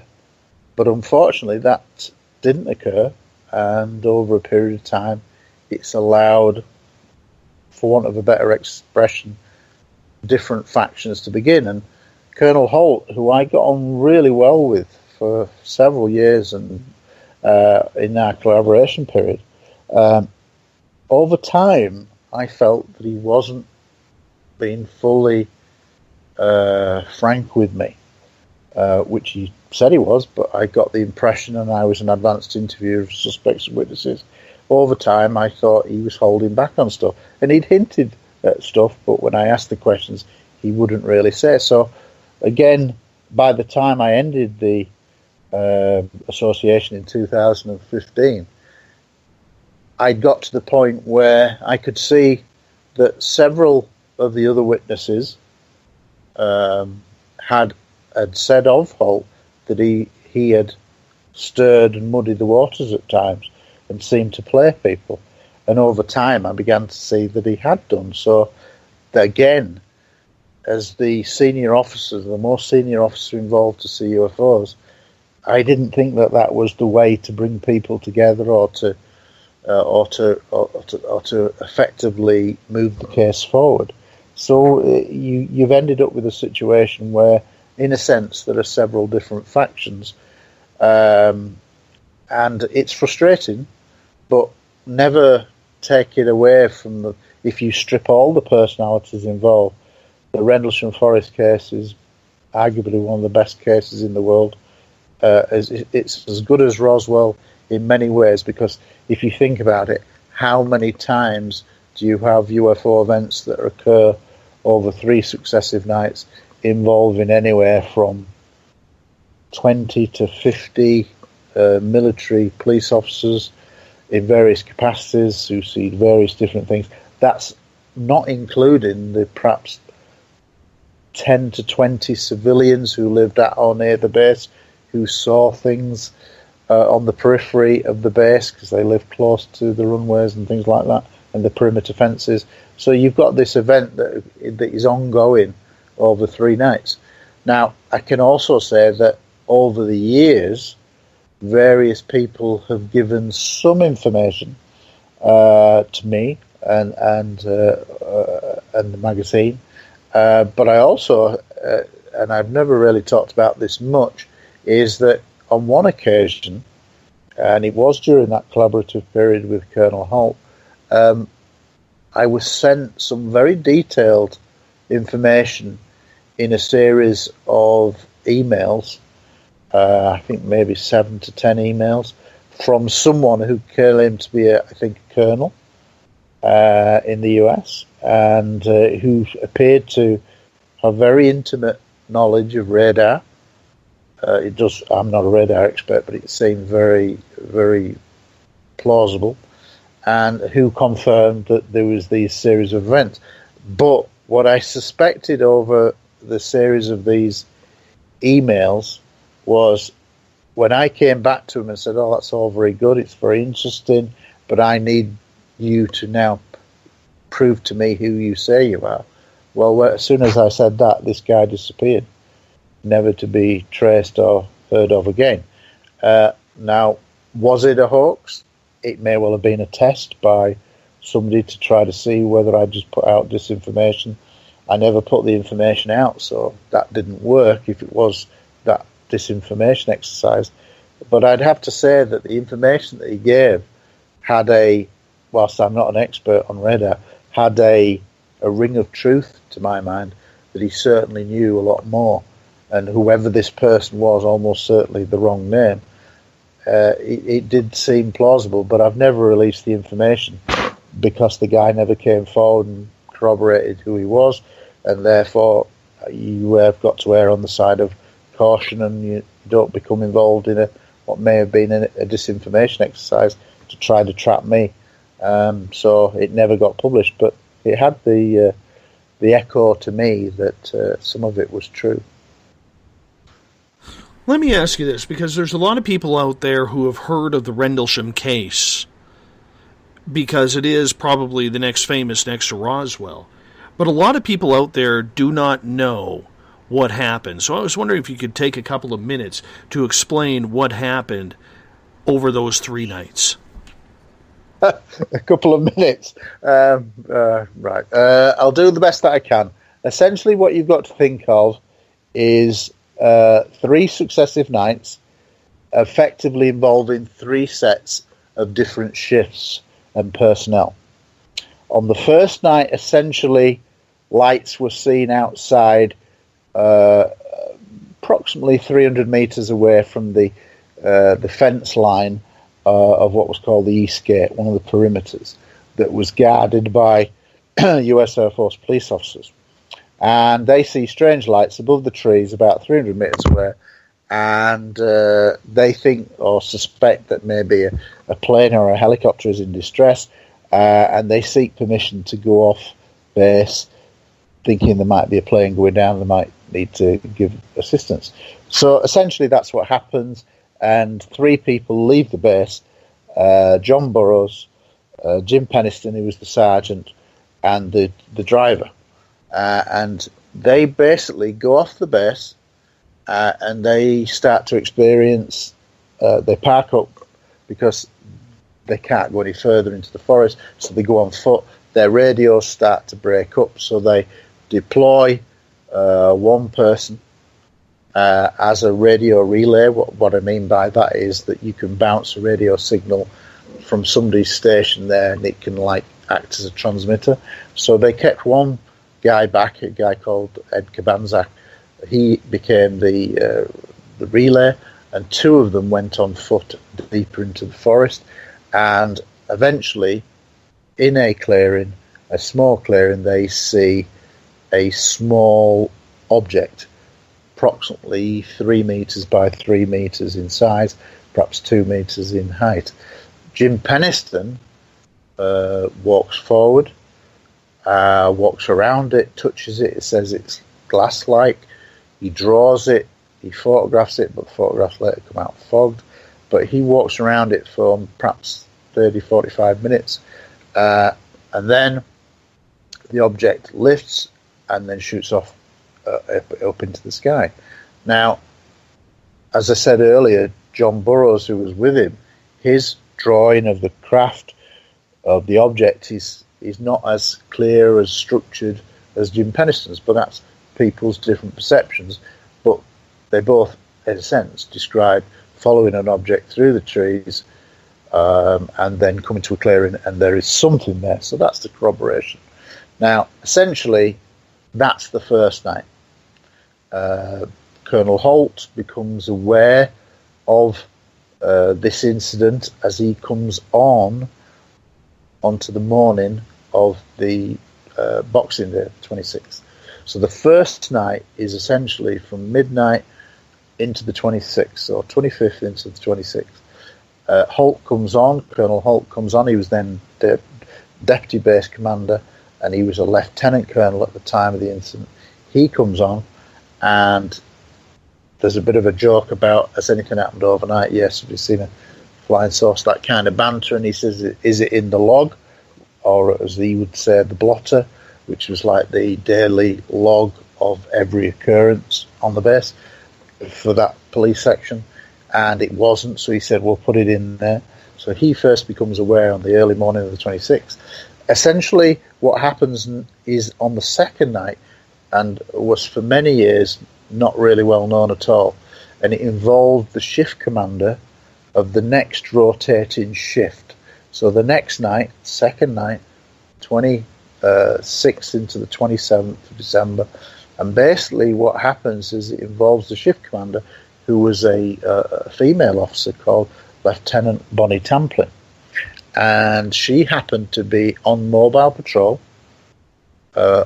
off the base, nearby to the base, when there was a report from another one of the police staff, a lady called, an airwoman called Laurie Bowen, who again saw what she described as a fiery ball of light dropping into the forest. She reported it. It's a different shift come on, so it's different staff, and she reported it. And basically, because Lieutenant Tamplin was already on mobile, she said, I'll respond to that.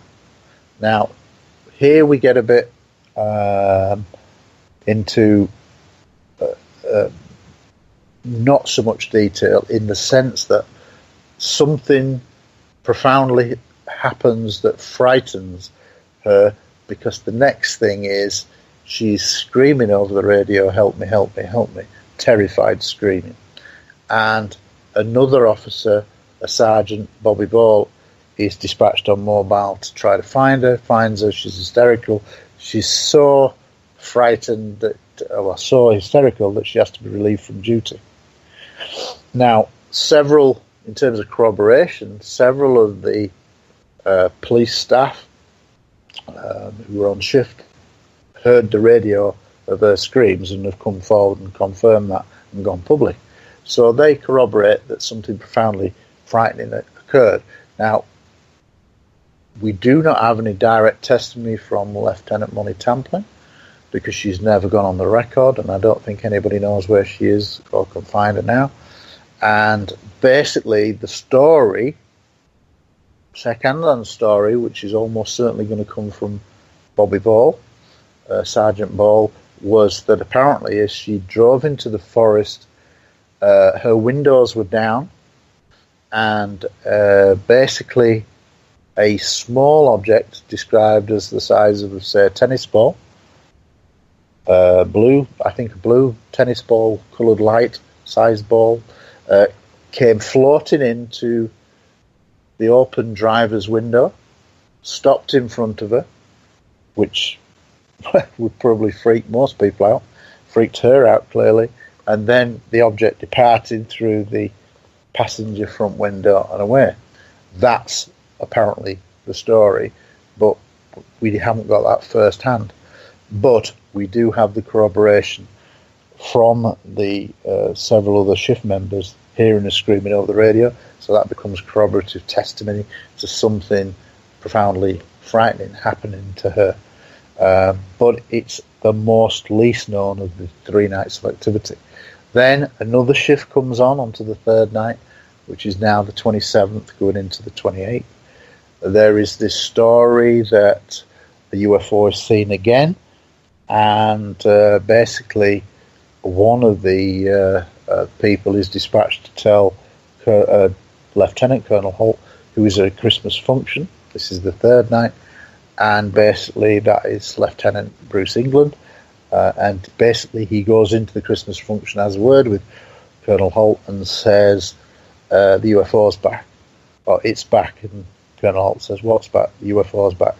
So he then gets dispatched by Colonel Conrad, who was the base commander, who tells him, go out there and effectively debunk, get rid of this, because it's ridiculous. So Holt makes several phone calls and says, I need to get changed. I'm going home to his quarter to get changed. I'll meet up at a certain time, and I want these people with me to form my forward group. And essentially that's what happened. He goes, gets changed, blah, blah, blah, and essentially he assembles a small team, including himself, 5 people, which is essentially 3 sergeants, Lieutenant Bruce England, and Deputy Base Commander, Lieutenant Colonel Holt. So they form this forward team. Now, because of the activity reported, it would seem that there is a heightened state of activity, and many people have reported that there was many vehicles were, in a sense, driven to an area in the woods, referred to as probably a clearing area, where there are many police vehicles there, and with that, perhaps anywhere, depends on who you talk to, anywhere from 20 to 40 personnel ready to be deployed into the forest. Holt gets there with his team and basically says, I want everybody keeping back. He then goes off into the forest. Now, by which time, because he's had to get changed, assemble the team, the UFO that was originally seen earlier in the evening has disappeared. But what he says, well, I'm changed now, we've got all the equipment, take me to the landing site from 2 nights earlier. Because what I didn't say earlier is that after that first night of activity, Jim Peniston went back, who was one of the original witnesses who walked around it, touched it, put it in his pocketbook, etc. He went back within hours and found in daylight that there were 3 indentations in the ground in an equilateral triangle. Each of the depressions were of the same size and to the same depression. Now, Holt had never been to the landing site, so when he gets involved on the 3rd night, and he's already got changed into his, his uniform, combat gear, as it were, he says, well, we're out here, we're all assembled, take me to the landing site. Now, that has to be Bruce England, because nobody else had been to the landing site as far as we're aware of his team, so it's almost certainly Bruce England had been to that landing site, and he took them to the landing site, and there they then started to do a series of measurements, checking the local, kind of a forensic examination of the scene. Now, they took with them a Geiger counter that had been calibrated, so it was working properly, and what they found was that when the Geiger counter was put in each of the 3 indentations, there was a certain spiking on the readout of background radiation, and it only occurred in the 3 indentations and in a slight blast area in the centre of the triangle. If you can imagine an equilateral triangle, and you think centre point, was a slight increase in background radiation there. Later on, through investigation, it was confirmed that background radiation peaked at around 7 to 8 times higher than background radiation in each of the indentations. So that's good physical evidence that something strange had happened. They also had a night scope with them, which could pick up latent heat, like a night vision, and they saw that on the trees in this clearing area that several branches had been broken off, consistent with either an object punching its way down to the ground or punching its way out as it took off. And that was consistent. So there were marks on the trees in and around this small area of clearing. So again, physical evidence to say that something had dropped from the sky to the ground, leaving physical evidence. So that's important. Now, as they're at this landing site on the third night doing the measurements, suddenly somebody says of his group, "What's that over there?" And essentially they see this, what they describe, or what Holt describes as a red winking light with a dark black centre light, and he described it as like an eye winking at you. And what you've got to understand is that they were in a forest of Corsican pines. And for those of you who aren't aware what a Corsican pine looks like, if you can imagine, most people have walked through a kind of like pine tree forest, and they're in rows. Well, what is more interesting about the Corsican pines is that their branches don't start until about 7 or 8 feet off the ground. So you have the stump, and you can have this view of rows of trees, and you are looking underneath the canopy because the branches don't start to lie up. So this is what's significant about this, because what they say is that this red winking object was manoeuvring through the trees under the canopy of the forest. As a result, they then began to leave the landing site from 2 days earlier, and they begin to follow, as a group, this red winking light through the trees. It's under the canopy of the trees. Skeptics will try to tell you a very different story, but this is the key point. Corsican pines, branches, and so you can see under the canopy. And they follow this object, and it was moving up, down, left, right, moving through. And as they followed it through the trees, they said it looked like it had some kind of molten metal dripping off the edges of it, but nothing was ever found on the ground. Now, eventually, they follow this red winking object under the canopy of the trees, and until they emerge at the edge of an open field, what's referred to as the farmer's field. And as they reach the edge of this open field, they can see, in a sense, diagonally across, on the opposite side of this open field, kind of grassed or seeded field, but no trees, there was a farmhouse. And I stood with Holt many years later, during the course of our collaboration, and I said, "Where was what you saw? Where was it? Where was the objects?" And he basically said, "If you look at the farmhouse, when we came out of the forest and we stood at the edge of the forest, we saw this object for the first time clearly." And he said it's this red winking object with a dark centre, molten metal appearing to drip off it, and it was about the size of a car, and it was to the left of the farmhouse from our position, and such was its brightness that it was casting a glow into the windows of the farmhouse, almost to the point where it looked like the farmhouse was on fire. Such was the brightness involved. And this is where they get this first clear look at it.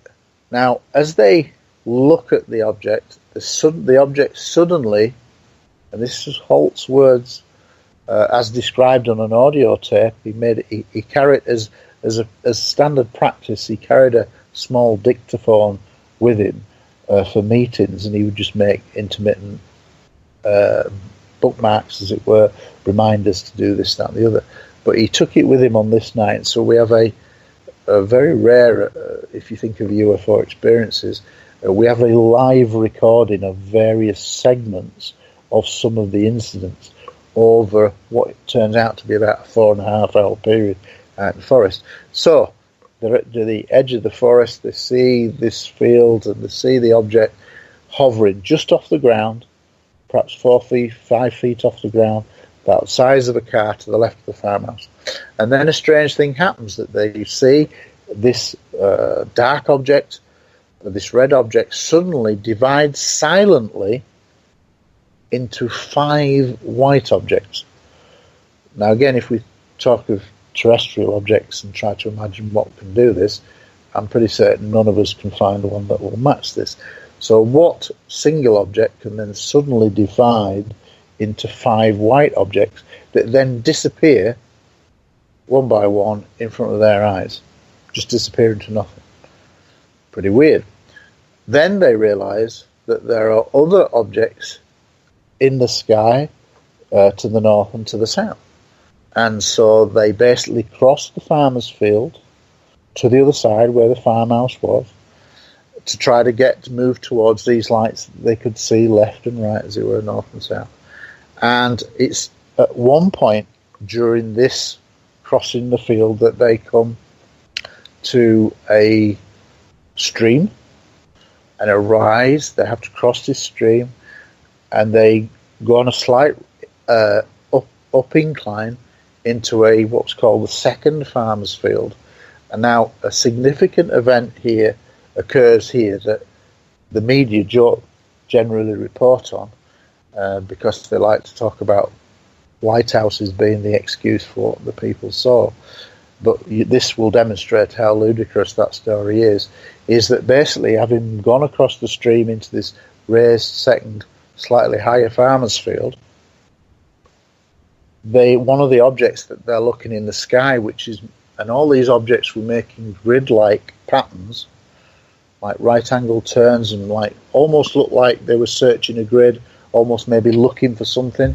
Well, one of these objects then approaches at high speed Holt's team of 5, and basically stops above their heads at about 1,000 to 2,000 feet, and then projects down something that we would probably describe as a laser beam, perhaps 30 centimeters or 1 foot wide, 12 inches wide, down at their feet. And Holt openly says, he says, is this a threat or is this a form of communication? They didn't know. They were all in awe. And this beam of light is near to them, within feet of the small group, and it stays there for about 20, 30 seconds, and then it blinks off, and then the object goes away off into the distance. And then they notice that another object is moving towards the base, and this is the one that I remarked upon earlier, which is the one that appeared to be over the weapons storage area or in the vicinity of, but they couldn't see it for themselves because of the terrain in between. So that's when Holt changed. He had access to 3 radio frequencies, and he changed frequency to the weapons storage area and heard the guy in the tower saying beams have been shone down into the weapons storage area. Now, all of that is happening is one account. Essentially, there are 2 other elements that we now know, and I believe do occur. Holt would argue against both that I'm going to say. But the second one is that there was this account called Capel Green, an area of the same farmer's field, believe it or not. It's the same area. But the farmer's field, I don't know the geographical layout, but if you see it, it's actually a very, relatively speaking, a small area of perhaps quarter of a mile, half a mile wide. So that it's not a huge geographical area. But essentially, Larry Warren, young airman, he says he is deployed to an area that's called Capel Green with lots of the airmen, police officers, and he is told to form a circle of airmen around a strange yellow mist that's like just a foot, 2 feet off the ground, that's hugging the ground in a small area. And then suddenly somebody shouts, it's coming, and he looks up and he sees a small red light flying in towards the yellow mist, stops over the yellow mist, and then his next recollection is that there's an explosion of light, so much brightness that he later has to have medical attention to his eyes. But when his eyes refocus, there is, where the mist had been, there is suddenly this translucent craft of some description. So something had materialized where the yellow mist had been. Now, at this point, there is some confusion, but at some point, he will say that he saw what he can only describe as 3 childlike entities that emerge from the craft in the same way as a bubble separating. It's like slipping off the fabric of this translucent craft. Very strange how he describes it, childlike, but there's something in these bubbles of light. And this is being corroborated by one of Holt's team, Sergeant Adrian Bustinza, much to the annoyance of Holt, who doesn't like speaking about Adrian Bustinza, but Adrian Bustinza corroborates and says that Larry Warren was there. Holt will say Larry Warren wasn't there. That's where we get into the politics, but I'm pretty happy now, certainly because of Adrian Bustinza and another fellow airman called Steve Longero. They see Larry Warren there. So I'm pretty certain that this Capel Green incident does occur. And it's happening in a different part of the farmer's field, forest, however you want to describe it, but it's relatively speaking at the same time frame, within this hours that Holt is out. So you've got that, which is a far more controversial account. And then the last part, that again is something that one of the witnesses, John Burroughs, has been saying for a long time. He said that he joined up with Adrian Bustinza, who I've just mentioned, and actually got ahead of Holt's team. Holt will say that never happened. John Burroughs is adamant that it did, and has been corroborated by Sergeant Adrian Bustinza, and basically said he got ahead of the light. Now, as they move ahead of Holt's team, it seems that Adrian Bustinza slips, falls to the ground, and as he slips and falls to the ground, he looks forward to see John Burroughs, one of the witnesses from the first night, being engulfed into a brilliant light, and John will say that he ended up inside something, but it's all kind of very weird, as you would expect. This isn't, I think one of the things that what you're dealing with is something profoundly strange. So I think far too many people get lost in trying to put the details into very rigid boxes. I think when we're talking about UFOs, it's such a weird, profound experience, especially if it's close encounter like theirs was, that we should never do that, because everybody's perceptions will be slightly different, and what may be happening to one might not be perceived by somebody else. So essentially, we shouldn't try to put things into our rigid framework of it's that account, and just accept that it's just part of something weird. We're talking about something really weird. And so basically, that's the third part of the third night. But Colonel Holt will say that that didn't happen. John Burroughs is absolutely adamant that it did, and has been corroborated by Adrian Bustinza that he did get forward in this incident of John being engulfed in the light. So you have this kind of, you can see where there's this infighting, and it may well be that there are reasons why Holt doesn't want to say anything, but certainly it's not as clear and transparent as it should be. I think a lot of people, if you were to summarise the case, will say that nowadays it's maybe a poison chalice because of all the infighting that's occurred over the years. Totally unnecessary, didn't need to happen, could have been dealt with much better. I think there are more witnesses ready to come forward should there ever be a change in the disclosure process where people weren't going to be ridiculed. John Burroughs has told me personally that there are many other witnesses who've spoken to him privately who would come forward if there were congressional hearings and it was done properly and they weren't going to be ridiculed or risk their careers, etc.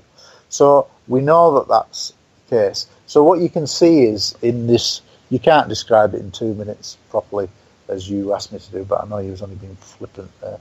But realistically, in 10, 15 minutes, you have the basis there of a series of events that we generally don't get. Most times we can have a major sighting, but it will be a one-off sighting on one night, sometimes occasionally with the aftermath of something being seen. But nothing where we've had 3 successive nights of incidents with as much things going on, and we're talking about nuclear weapons. So this is a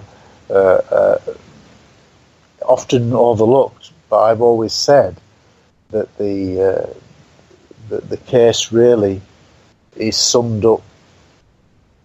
What a lot of people don't realise is the historical context in which the sighting takes place, and that was very briefly that at the time of late December 1980, there were 2 world events that were going on that were threatening to destabilise the world. One, the American hostage crisis in the Middle East, and 2, the rise of the Polish solidarity movement under Lech Walesa, the shipyard workers. And for a lot of people don't realise that at that time Poland was still under the Soviet Union blanket, for want of a better curtain, as you would say, part of the Soviet Iron Curtain. And it looked like hundreds of thousands of troops were massing on the borders of Poland, ready to put down this.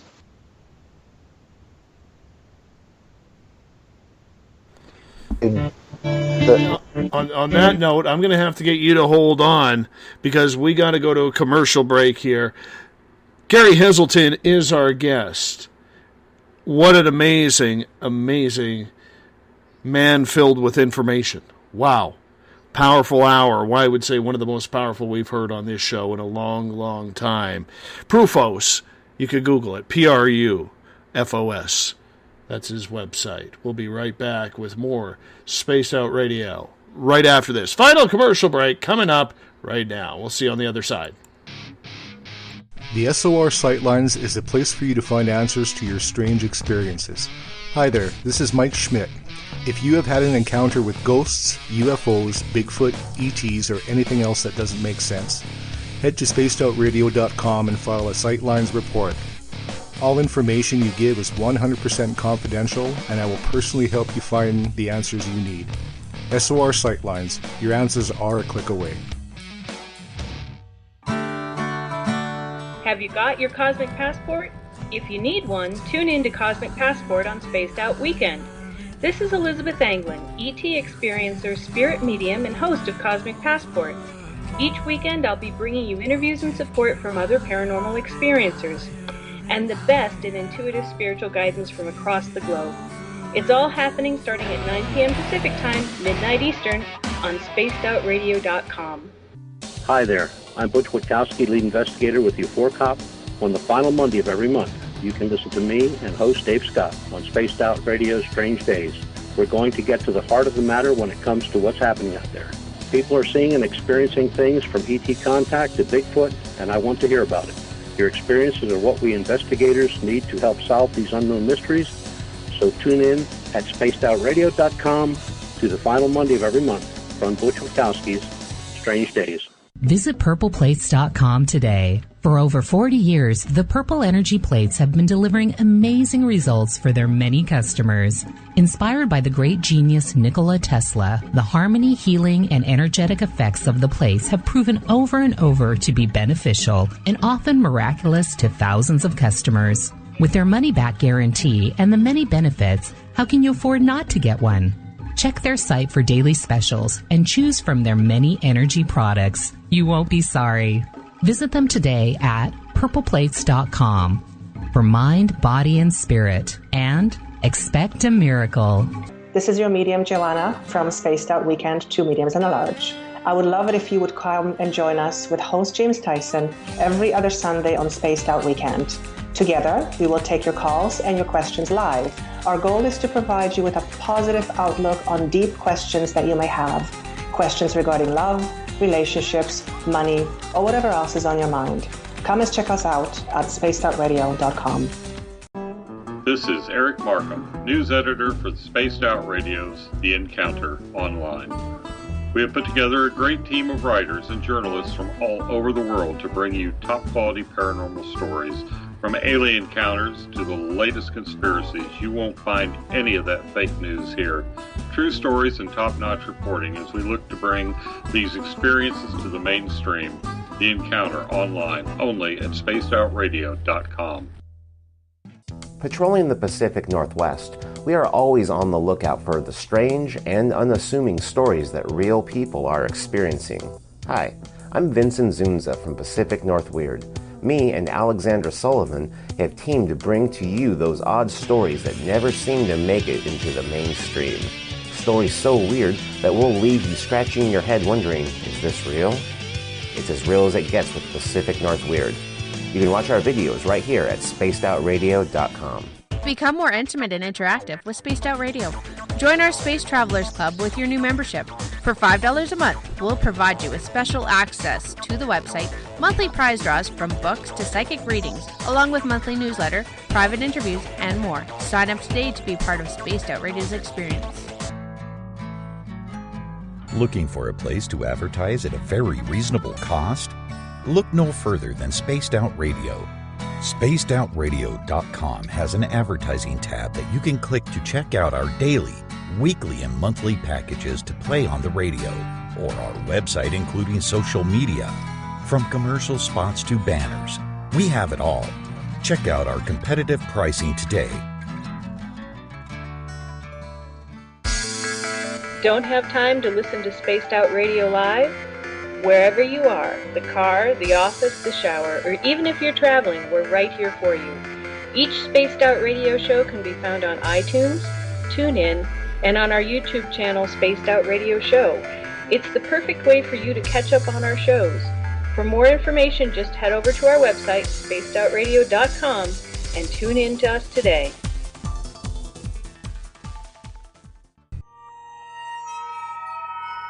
You hear footsteps in the empty room above you. A rocking chair begins rocking by itself. Don't be afraid of the things that go bump in the night. Reach for Spirit Storybox, the iPhone app the Huffington Post UK called the only ghost hunting app you will ever need. Spirit Storybox. The spirits are telling their stories. Are you listening? Strange creatures lurking in the night, the sounds of wood knocking in the forest, odd happenings right out of a fictional world. These are the reports I love. Hi there, this is author Ronald Murphy, and I would love it if you join me and Spaced Out Radio host Dave Scott the second Wednesday of every month on our journey into the unknown land of cryptozoology at spacedoutradio.com. From Mothman to Frogman and everything in between. Hey, they don't call me the crypto guru for nothing. Did you know that Spaced Out Radio runs 7 days a week? Hi, it's James Tyson from Spaced Out Weekend. Every Saturday and Sunday night, starting at 9 p.m. Pacific, midnight Eastern, you can join me and my guests for some great chatter about what's going on out in the universe, or even in that dark part of the basement you really don't want to go back into. Well, let's find the answers to your experiences together. So come on up to Uncle Jimbo's cabin on the weekend. For more information, look us up at spacedoutradio.com. The views and opinions expressed by tonight's guest and topic of discussion do not necessarily represent the official policy or position of Spaced Out Radio, Spaced Out Weekend, Spaced Out Radio Limited, its hosts, syndicated carriers, or anyone associated with this broadcast. You're listening to Spaced Out Radio with Dave Scott. Follow Dave on Twitter at Spaced Out Radio and hashtag Spaced Out Radio, and on Facebook, Spaced Out Radio Show. Now, back to the program. A child grew up too fast, went running wild. Now we don't know who to pray to anymore.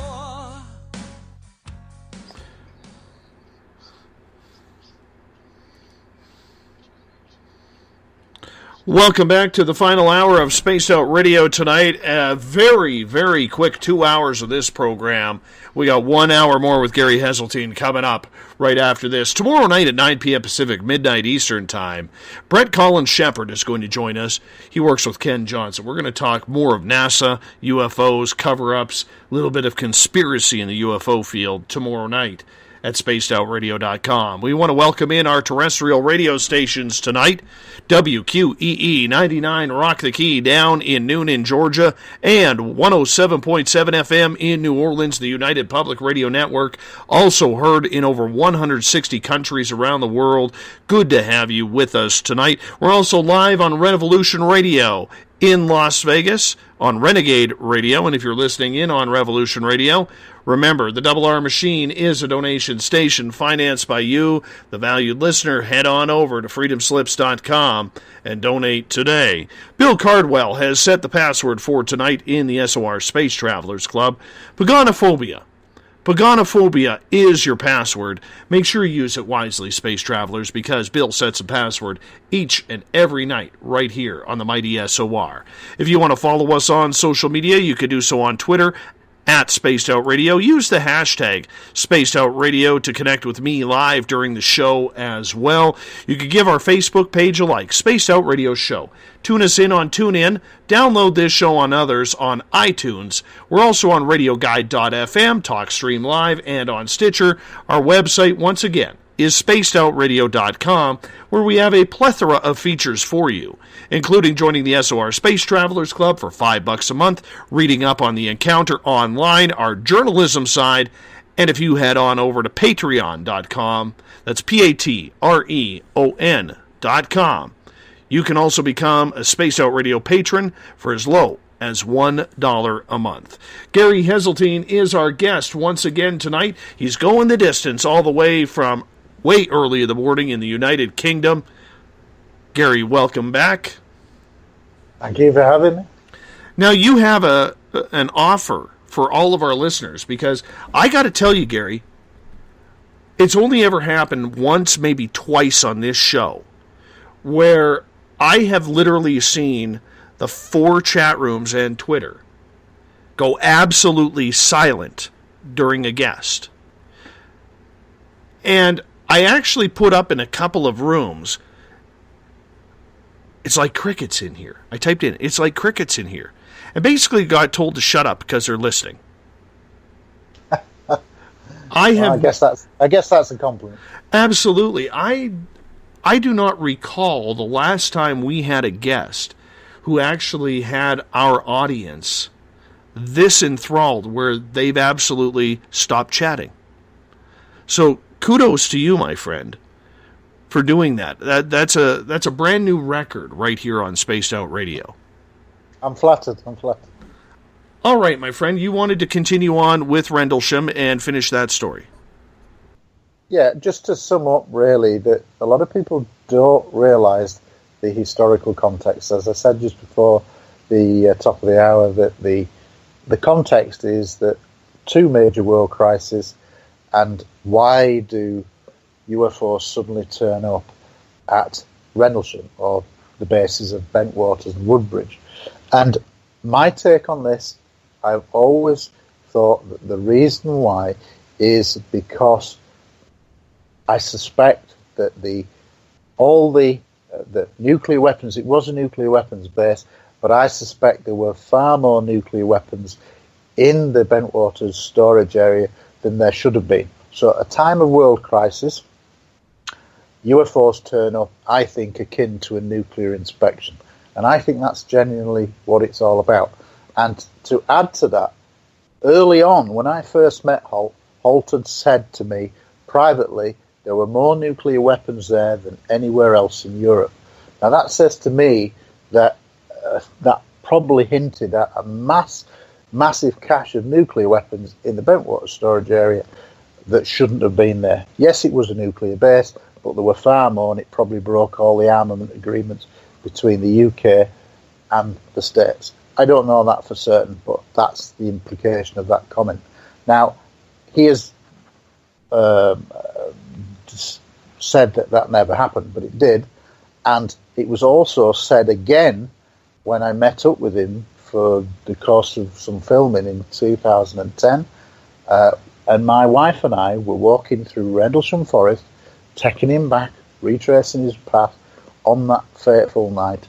And he said it in front of my wife as well. And she remembered it because she was shocked that he would come out with a comment like that.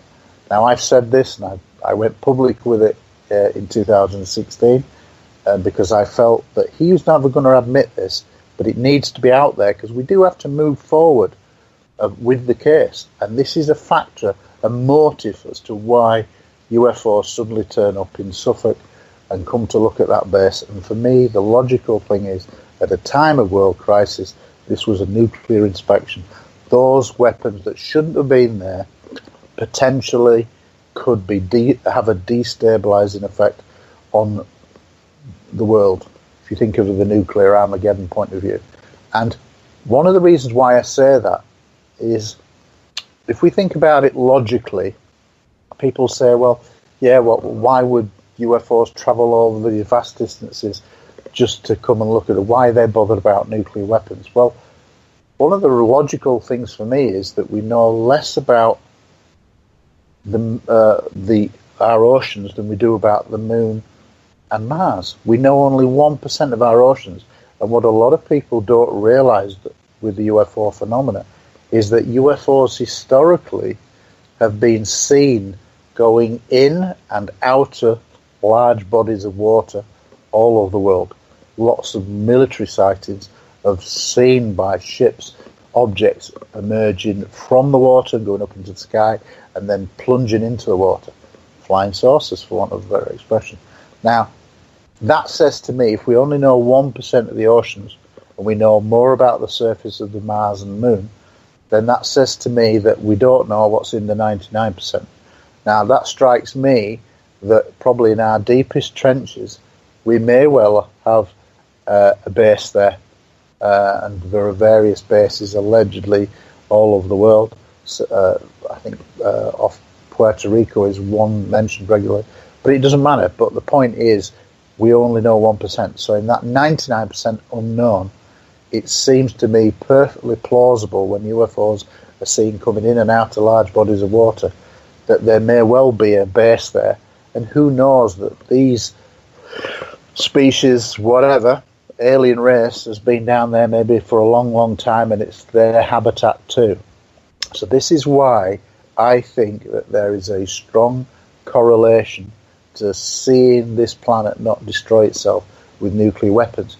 And if you think about it, right from the 40s onwards, when we started to research and deploy nuclear energy, nuclear weapons, and start proceeding into developing nuclear weapons, UFOs have been seen to turn up.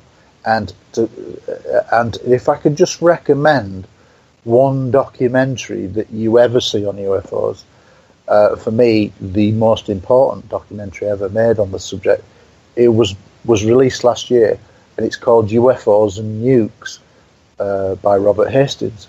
And it's the documentary of the book of the same name by the same author.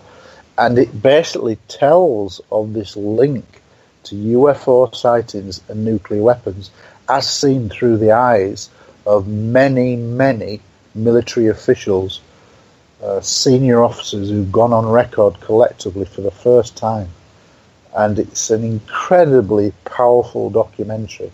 And I would say if you only ever watch one documentary in your lifetime on UFOs, watch that. I'd even go so far as to say that it should be shown in every high school as part of the history of the world, because this is a definite correlation between nuclear weapons, nuclear facilities, nuclear power plants, and UFOs being seen. And as we know well from the likes of Captain Robert Salas, he was one of the captain in a nuclear missile silo in, I think, 1967, that his 10 Minuteman missiles were shut down by a UFO hovering topside. Now, what technologies can just switch off our nuclear weapons, and yet people still say it's a jokey subject. It's not on the 6 o'clock news, never made the 6 o'clock news. You've got to ask the question, why doesn't it make the 6 o'clock news? And there's a very logical answer, is because people in authority do not want the public to know the best evidence. And people say to me, as a former police officer, what's your take on evidence? And I say, well, I know what evidence is, what would stand up in a court of law. And if a guy in a nuclear bunker who's got one of the keys to turn dual key system to launch nuclear weapons, if his testimony is not acceptable when he's responsible for our nuclear launch capability, then there is something seriously wrong with the way we look at what evidence is, because that testimony in any other regard would be accepted as read without a shadow of doubt, but not when it comes to UFOs. And it all goes back to this jokey thing from the 50s and the Robertson panel that really turned the screw and said that we're going to debunk this subject, strip this aura of flying saucers, and work with the media to downplay it. So anybody in your audience under the age of 66 has lived in an era of debunking. 64 has lived in an era of debunking. So I would imagine that's probably 70-80% of your audience. And so all those years have been in a deliberate debunking phase, certainly in America and in Europe, and it still forms the basis of our media now. And it's very powerful, it's very difficult to break, but that's the context in which Rendlesham Forest is. And so for me, there's still a hell of a lot more to come out. I don't think we'll ever get the 100% of fact. We're probably at 65-70%. We may get to 80 if we're lucky in due course. But even so, with the 70%, and even if you take all the personalities out of the equation on what we know that factually occurred, that can be corroborated with multiple witnesses, we're looking at an incredible event, and one that places it certainly in the top 5 in probably the history of the subject. Do you think that this will ever come out? There's still questions 70 years later if Roswell and the real story will be let go. And I realize that's part of a disclosure type movement. But is there still a lot of locked doors on this subject over in Great Britain? Oh, absolutely. There's no difference between Great Britain and the United States in its attitude. Don't forget that because of our historical special relationship, we pretty much do whatever America says we will do. Now, that's not good, because America are the most secretive government in the world on UFOs, and historically Britain has followed suit, and so we're one of the most secretive governments in the world. I mean, with regards to the Rendlesham Forest case, they've had to be kicked and screamed.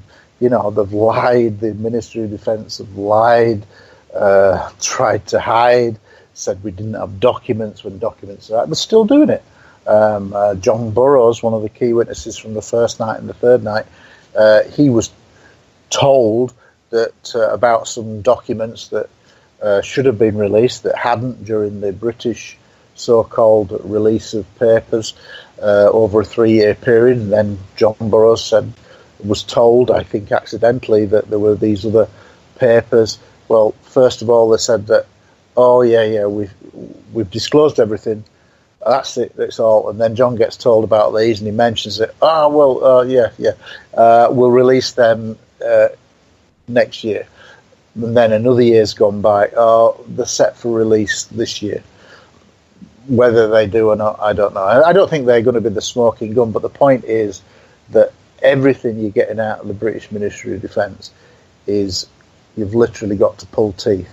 They're not being cooperative. And believe it or not, despite everything that I've just described with regards to the Rendlesham case, the Ministry of Defence straight away, within days of being notified about the incident, within days said there was nothing of defence significance that had occurred at or near those bases in December 1980. Well, it's just took me 20 minutes to describe in brief detail the machinations of the 3 nights. And they're saying nothing's occurred of defence significance. Absolutely ridiculous. It's a lie from the off. But that's the way it's always been played in the Ministry of Defence.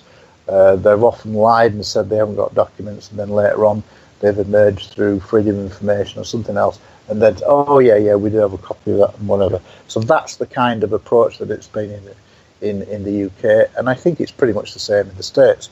The wider question of disclosure, I personally have always said that I don't think anybody in ufology is powerful enough as a body of researchers or individually to make a massive breakthrough.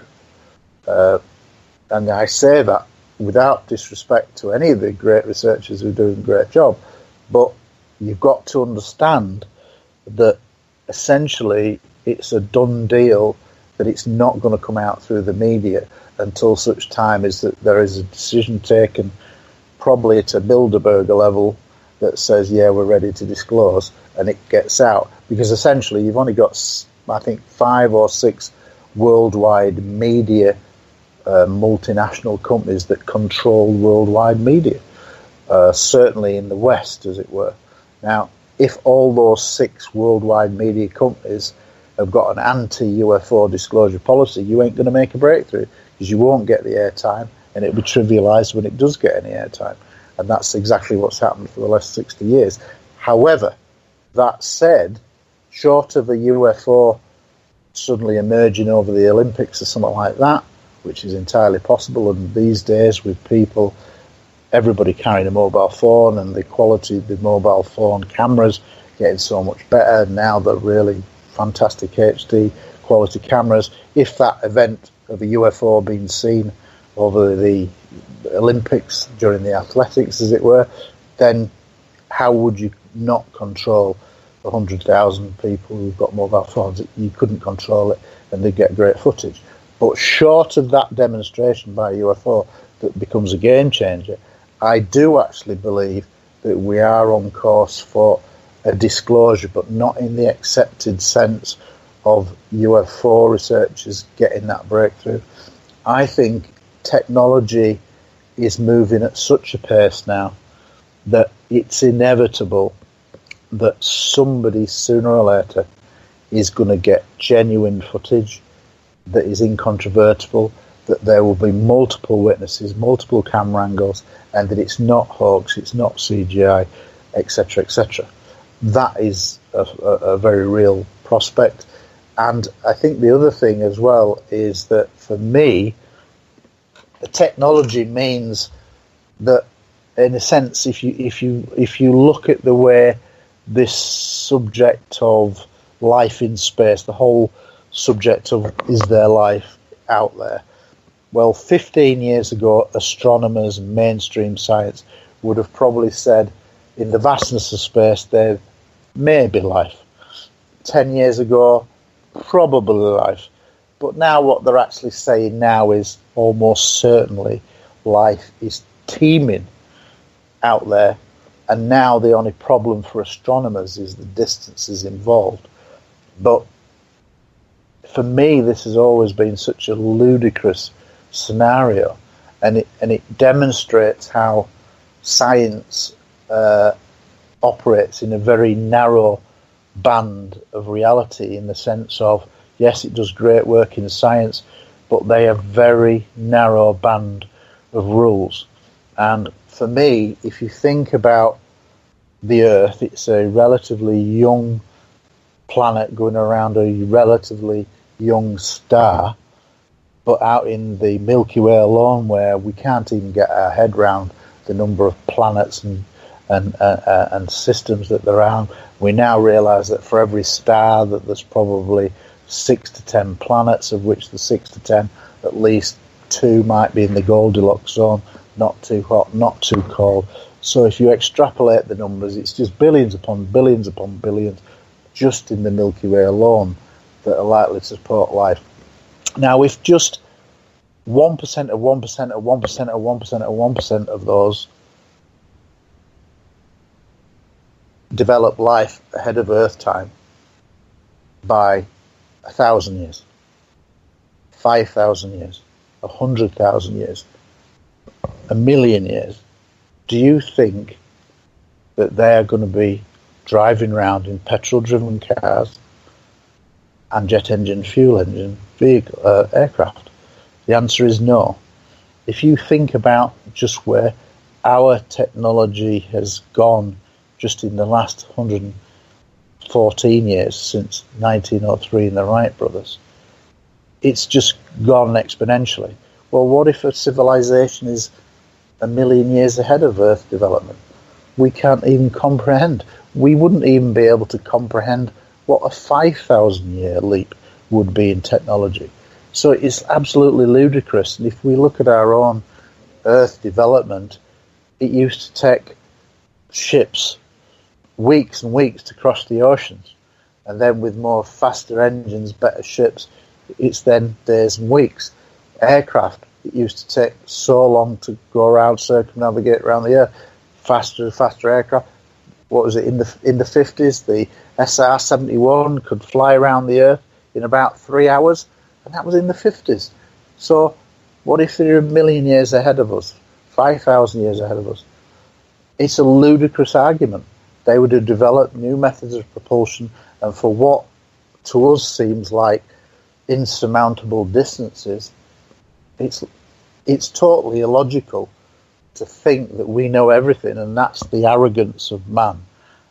So I personally think that as time goes along, it will be mainstream science who have said already in 2013 that within 20 years, with the onset of new radio telescopes coming online, that within 20 years, so they said that in mainstream science in 2013, so logically that says by 2033, they are going to have detected, radio telescopes will have detected an intelligent radio signal across the vastness of space. Well, if you got that, there's your answer. You're going to have life, and it will be intelligent life. And then it will only be this argument of distances. But I guarantee you that all the UFOs that are seen and reported all around the world are because they're developed ahead of Earth time. And it really is a no-brainer for me. And I'm not a scientist, but it just doesn't make any sense that if a civilization develops technology way ahead of Earth time, that they will have developed faster and faster methods of propulsion. And for them, the distances are a bit like us going from London to New York. In reality, it's not going to be a problem. And I think it's only the arrogance of man and our self-importance that we think we're dominant, when really we're a very primitive species on the big scale of things. And I think that I'm often asked, why do I think that they come? And I think the vast majority of the time is they come and surveil us, like where the Great Barrier Reef. What do? We turn up, we don't break off the coral because that's a big no-no. We just want to swim with the fish and see them in their natural habitat, and I think that's what most alien species do. I don't think they want to interact with us, and we're probably maybe a bit like the fish in the sea. We're a bit primitive. We wouldn't think of talking to an ant on the ground because we think we're so much intellectually better. Well, they may think that we're the ant on the ground. So it's a matter of perception. Do I think that there's been some level of interaction with some species? Almost certainly. What you've got to realise is that what we do know of the last 75 years of UFOs is that America have controlled the subject worldwide, have been there at virtually every major sighting worldwide. They turn up and submit intelligence reports, and that's not a coincidence. And I suspect that we only know 10% in the public domain, which means that 90% of this is locked away in special access programs, intelligence services, and a few clandestine officials in government. And very few people really know what's going on. And in that 90%, almost certainly with some species, we've probably had some interaction. And it eventually come out, but the technology of mainstream science and astronomy, I think, is pushing that boundary, because if in 10 years' time they say, yeah, we've got this intelligent signal, then that's the debate over in it. Intelligence and life out there. But one thing that they're not preparing the world for and the public is this response. Say that next week they say, yeah, we've detected an intelligence signal from 24 light years away, and it's this planet going around that star. It's all in there, blah, blah, blah. There's a level of interaction and communication through science and with this ET species. But then they say, okay, glad you're part of the Cosmic Club. We'll see you next week. Now, for me, I think that's a real possibility. And I think this is kind of borders on what Stephen Hawking said, is that maybe we shouldn't make contact because then we announce that we're here. And the history of civilization on the Earth is not good. What do? The Spanish go in and destroy the native South American. The Americans go into America and destroy the native Indian population. So big organisation usually crushes small organisation or society, and that's entirely possible when we do have that level of interaction. Now, that, as I see, is a perfectly plausible scenario should announcement be made that we have got an intelligence signal across space. We'll see you next week, because for them it's like travelling from London to New York. And I don't think the way we are at the moment, the public are in any way being prepared at all for that possibility, because we're still locked up in this ludicrous situation of denial. But as science is progressing and we get closer to that kind of breakthrough in astronomy where they detect a signal, I think it will be inevitable that the media companies realise that this is going to happen on their watch, whether they like it or not, and they are going to be the first generations to be around when formal acknowledgement is made of life and extraterrestrial intelligence. And so for me, that, whereas in the past it could be hidden away for years and years and years, I think technology is moving at such a pace that inevitably that question of life and an intelligent signal is going to come. And when it does, it answers all the questions. But then we have to be prepared that we're dealing with an advanced species that may be 100,000 years ahead of us in technology, and they might just say we'll be there next week. And I don't think that unless the TV companies and people on high in government and intelligence services think about that I think that you will naturally see TV companies being given the green light to start telling the truth about this subject and the best evidence as a way to acclimatise people for that very real prospect of them suddenly turning up. They're going to have to do some clear changes in strategy, because it's a genuine possibility. Mm-hmm. I have a question from Everett in the SOR Space Travelers Club, and I'm going to ask it a little bit differently than what he's asking, but it's relatively the same thing. Out of all the police stories that you have you ever had any regarding, after a UFO sighting, a Men in Black sighting, or be part of the Men in Black phenomena? Not strictly Men in Black, but certainly police officers being pulled in for interview and being questioned and then being told by people in plain clothes, never mention this again. That's happened on many occasions to police officers. Mm-hmm. So what is your opinion then on the Men in Black? Are they over there as well? Well, there are certainly stories around some UFO cases, not particularly police cases, but I've heard of people turning up. And in fact, there is even in relation to the Rendlesham Forest case, there are some civilians who claim that Men in Black, were operating in the forest or on the nearby roads and had civilians had encounters with men in black, but certainly not police officers that I'm aware of. But I do think that it is part of the phenomenon.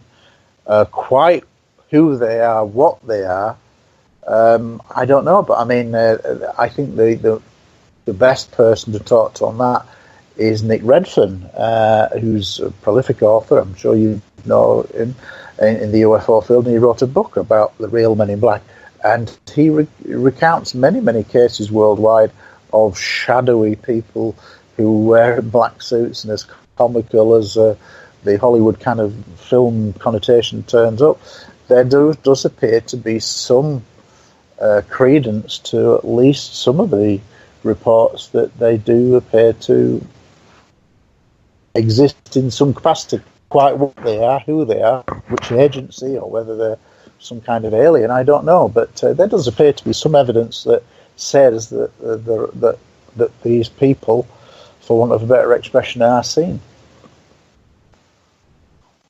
Getting back to police officers, because we haven't really gone into many stories yet tonight about police officer stories, which is actually why we brought you on the show tonight. And we kind of got off topic with the Rendlesham, but I'm glad we did. Thank you so much for doing that.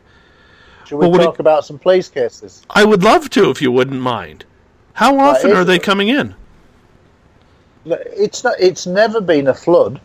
It's an occasional thing, every couple of months now at the moment, because I'm not prioritising that at the moment, because I do a lot of work with the magazine now, UFO Truth magazine. It's a bi-monthly, so every 2 months, it's 96 pages, it's sent direct to your email.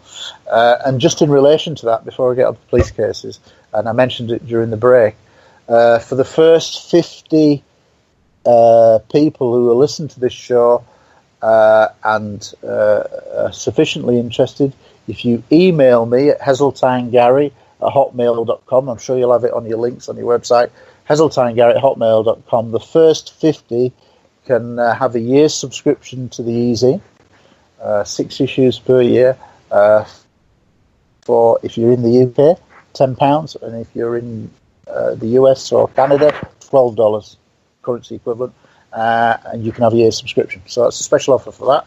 And I'll also make a second special offer for any of the readers that email me, or listeners who email me and say, I've listened to Dave Scott's show.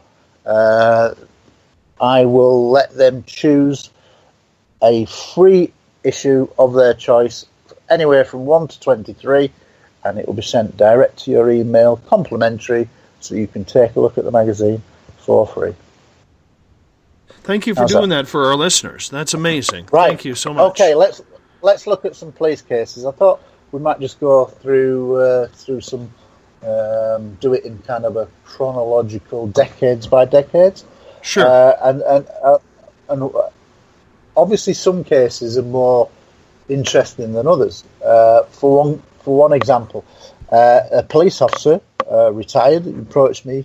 His name was Police Constable Trevor Blower, and this relates to a case that took place late evening in November of 1969 in a place called Werrington, which is near a town called Stoke-on-Trent in the county, a geographical area called Cheshire, in England.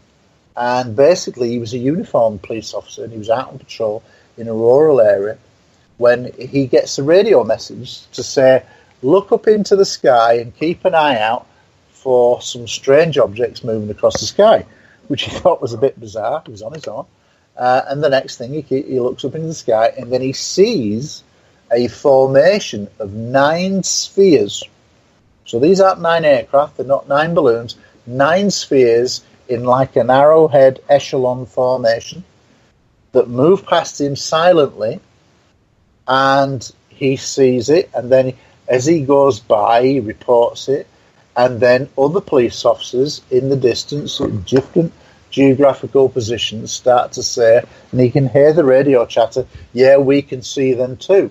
Well, here's the interesting thing. The next day, he is then told to report to his area headquarters, and basically when he gets there, he finds that there's about 6 other police officers there who had all been in different geographical positions. They're all taken separately to different rooms where they're interviewed by some civilian, and at the end of it, they're all told, you will never talk about this again. That's a good little case, kind of, and Men in Black there, but certainly hints at government stroke military cover-up or playing down of the subject. Here's another one.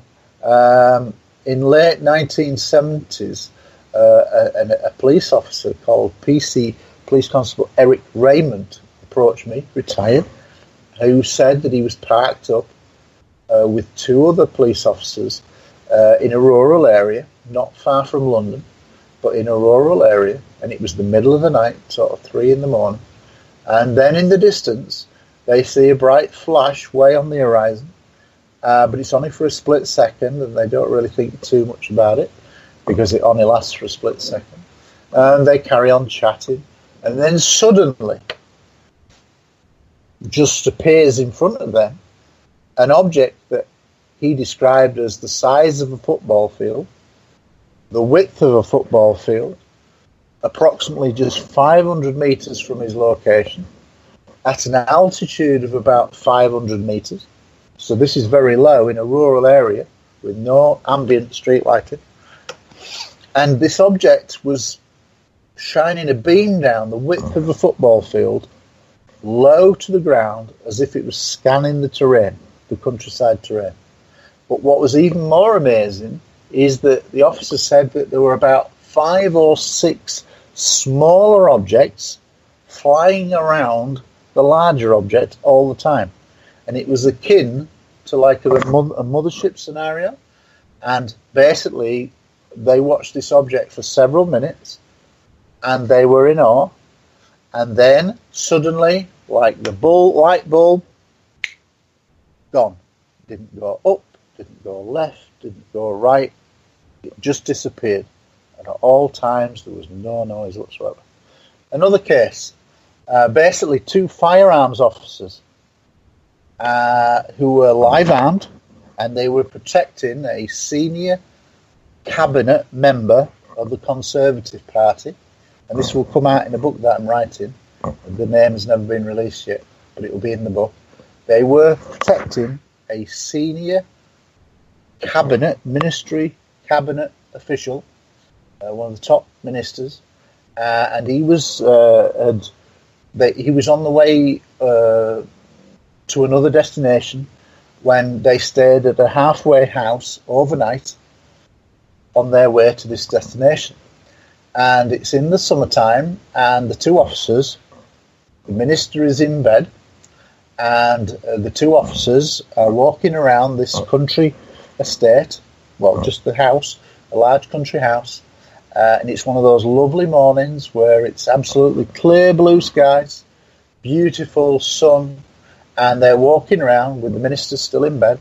It's about 4 in the morning, 5 in the morning, beautiful sky, and as they're walking around the outskirts of this big country house, suddenly the sky goes dark, and they look up, and there is a huge purple cylindrical object hovering above this country house. It's hovering there, literally just above, a few hundred feet above the roof. One of them goes to draw his weapon, and his friend says, "Stop it, I don't think that's going to do any good," because this thing is described as the length of a football field, and it is huge, and it's silent, and it's hovering above the minister's country residence.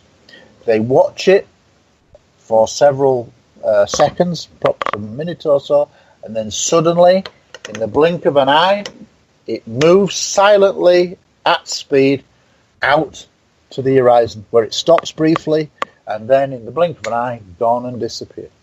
That's 2 firearms officers protecting a government minister, senior minister. On another occasion, you have on the night of the 30th, going into the 31st of March 1993, you have a major incident, excuse me, a major incident involving up to 24 British police officers who track a UFO effectively over 6 counties of Britain as it moves down the countryside, over 6 large geographical counties, huge area, hundreds of miles, well, many, probably 100 miles or so, several counties, different police officers in different locations. As well as that, an Air Force RAF police team, so military police, also see a huge triangular UFO all low over a military base. On the same night as the 24 officers and the RAF police, there is a meteorological officer who's a weather expert. He's on one of the military bases, and he sees the same object. A fantastic sighting. Many, many witnesses, absolutely all over the place in terms of geographical distances. The biggest sighting of all in terms of the number of police officers involved in one case. So those are just a quick rundown of some of the fantastic cases that are out there. But I mean, there's like lots and lots of sightings. Well, in fact, let me give you an example of how cases come to me. For example, UFO Truth magazine runs a 2-day international conference where I live in West Yorkshire. We do a couple of conferences a year, one on 1 day, and 2 main conferences a 2-day, and we've held 5 so far, and we get top people coming from all over the world. People like Robert Salas, Mary Rodwell, Jay Javad, people like that. Now, Peter Robbins, lots of top people. But inevitably, we get pretty much sellout crowds. And at the last conference in September, just gone, on 2 occasions, separately, police officers approached me privately and said, "Look, actually, I'm a police officer. I'm very interested in this subject, and I've also seen something as well." And one of them turned out to be a firearms expert. So if you think about it, a firearms expert, but he said, "I can't go public because I'm still serving," and he basically said that he would fear for his career. So I said, "That's not a problem." I said, "I understand your situation. I won't jeopardize your situation. But what I want you to do is prove to me who you say you are. Once you've done that," and he did, "and once you've done that, then I will make a note of the story. And because you still..."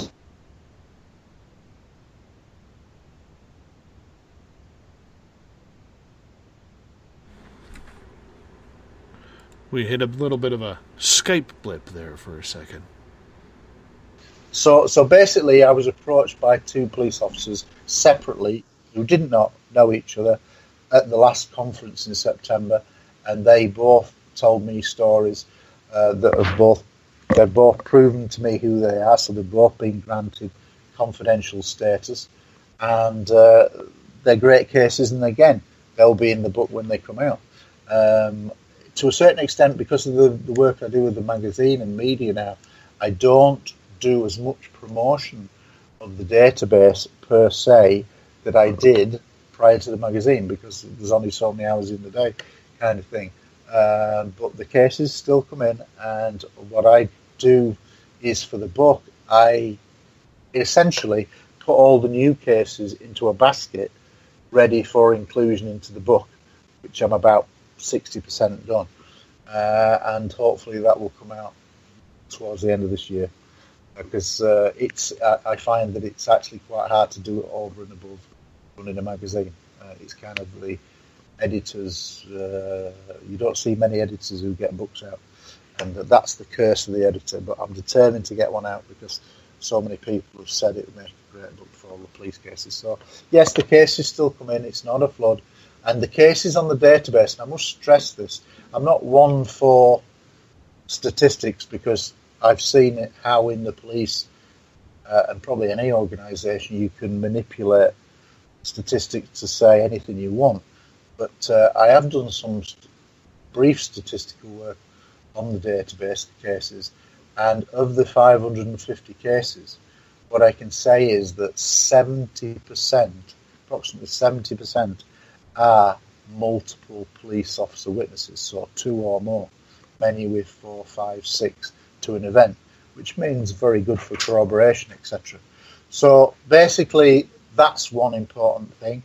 And the other thing is that the cases that I've got, there are many other bigger cases that I'm looking at that, again, can only form part of the book because of their significance for when they come out. So it's something to be looking forward to, that when it does come out, there's no database like this anywhere in the world.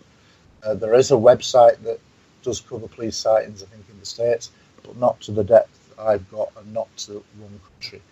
I've often thought that the True Force Police database could be replicated by any country with someone with an interest.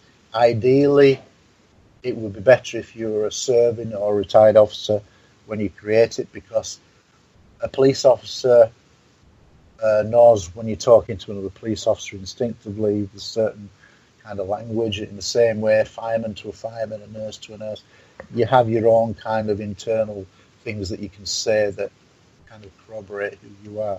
And that's important, certainly with police officers that I've found. Many officers in the past have spoken to me and told me stories that they've never told their wives, their girlfriends, their partners, their families, because of this fear of ridicule and the perceived risk to their career. At certain times during the last 15 years of my research, I've had police officers almost in tears when they've been allowed to offload a story that they've carried around with them for 15, 20, 30 years often and never told the families. And you almost like a counsellor because people have kind of had this grief or trauma of seeing something profoundly strange and have no release. And as people will say, to kind of like cover things up is not the best way to move forward.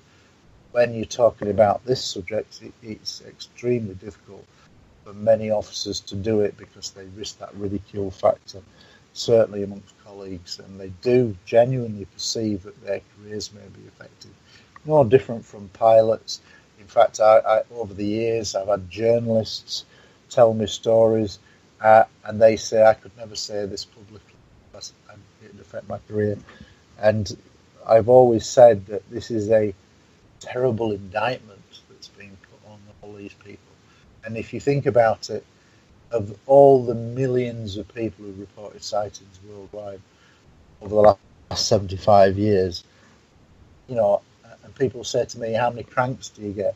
Well, I can honestly say that in the 15 years of being public with my research, and don't forget a lot of members of the public contact me all the time with sightings, I can genuinely say it's a handful of cranks in 15 years.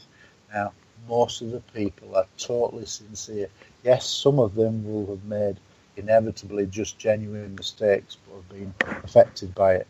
But most people are entirely sincere. We have to begin to deal and deconstruct this terrible stigma that's been attached to this subject. We have to break down the media barriers, which I think will happen, as I said before. Science is moving at such a pace. We're going to inevitably have to deal with the subject probably within the next 15 years. And that may seem like a long time, but in terms of evolution, that's a blink of an eye. And so it is going to come, disclosure, breakthrough, whatever you want to call it. It is coming, and we have to start preparing for it. We only have about 4 minutes left with you tonight. Is there any story that just stands out as so unbelievable that you've heard that you would even question it coming from a police officer? Well, I'll tell you what made me question an officer. This is a great case again. 2 uniformed police officers who were parked up early morning near Oxford in England, which is kind of about 100 miles away from London. And basically they parked up early morning, 2 police officers in a marked police vehicle, and suddenly they see an object that they describe as the size of 3 football fields, and they describe it as a black flying triangle. And they said it was just above treetop level, and it was the size of 3 football fields. Well, when this officer contacted me and told me this, a good way for a police officer is to validate. And I said, 3 football fields? Come on, how do you know it was the size of 3 football fields? And he went, because we saw it over 3 football fields. And which was a great validation. So there you have a huge black flying triangle, silent, just above treetops, seen by 2 police officers in an urban area. Now, why, if it's stealth, as some people would speculate, why would you put a stealthy object that large where it's going to be seen? It makes no sense at all. So it ain't stealth, and we don't move anything like stealth. So that's just kind of like one of these remarkable stories that are all going to be in the book. But a great story and a great validation moment. The size of 3 football fields. Why? Because it was over 3 football fields. Great answer. Now, are we talking American football or that soccer stuff you think you guys play over there? Well, I don't really think there's much difference in the length of either, is there? I would think are they both on? I thought the soccer pitch was a little bit bigger. Well, it may be, but it won't be that much bigger. Well, either way, it is phenomenal that these stories are going on, and hopefully, and I guess you hope as well, not just for the sake of the website, but when you have a police officer come on out, it just gives and lends, in my opinion, that much more credibility to the story, because these are people out there who are out there on a nightly basis protecting us, trying to do what's best to help keep us safe. And if they come out and say something, I'm going to say 9.5 times out of 10, it's probably going to be a true, real story with real information. What do you think? Absolutely. Police officers do not suffer fools gladly, and they do not like putting their head above the parapet. So when you do get an officer that comes forward who does do so, then you best believe him, because they're not going to make it up. They wouldn't risk the ridicule of a lie. And once again, tell us what's on your website if people head on over to find you online. Well, the best way to find me online is through the UFO Truth magazine, which is www.ufotruthmagazine.co.uk. There's links there to the Proof Force site. The Proof Force site is www.proofforcepolicedatabase.co.uk, where all the cases are laid out in summary terms, just brief précis details of all the cases. But you'll find loads. And like I say, special officers, anybody can email me, said they've listened to the show. They can request a free complimentary copy of any one of 1 to 23 issues. Just one of the 23 issues to date, and the first 50 can have a subscription at a discounted price for the year of £10 in the UK and $12 in the States and Canada. Gary Heseltine, thank you so much for being on Spaced Out Radio tonight. What an absolute pleasure for our audience to have you on, and I have our listeners in the chat room saying, Gary, you got to come back on. You got to tell us more stories. Well, why don't we focus on police next time, and I'll bring you 50 cases that we'll talk about.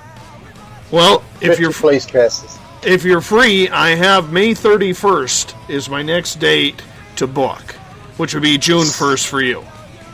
Send me an email with I that, will. and I'll check it against my diary. And Excellent. If I can, I will. All right, it's been my a friend. pleasure. Thank you very much. Thank you, Gary. Good night. Good night. If you're listening in on the Spaced Out Radio side, you hear Mr. Ron Bumblefoot THAL rocking us on out. Bumblefoot is the official music of the mighty SOR. Tomorrow night on the show, Brett Cullen Shepherd is going to join us. He helps out Ken Johnson. Remember we had him on just 2 weeks ago talking NASA, the Apollo missions, and aliens on the moon? Yeah, Brett's pretty studious in this as well. And he's coming on the show tomorrow night, starting at 9 p.m. Pacific, midnight Eastern Time at spacedoutradio.com.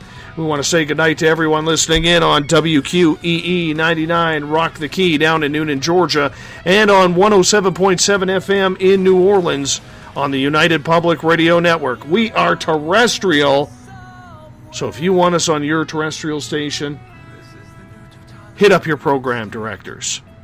We are ready to rock on this end, and we want to take it that one step further. Thank you so much for tuning on in. Remember, you can find this show and others on our YouTube channel, Spaced Out Radio Show, TalkStream Live, RadioGuide.fm, Stitcher, iTunes, and TuneIn. Check us out on our website, spacedoutradio.com, and don't forget to become a patron at patreon.com. It's patreon.com for as low as $1 a month. I will talk to you in exactly 21 hours from now. Thank you so much for tuning us in. Do me a favor, my friends. Tell a friend. Mr. Bumblefoot, take us home.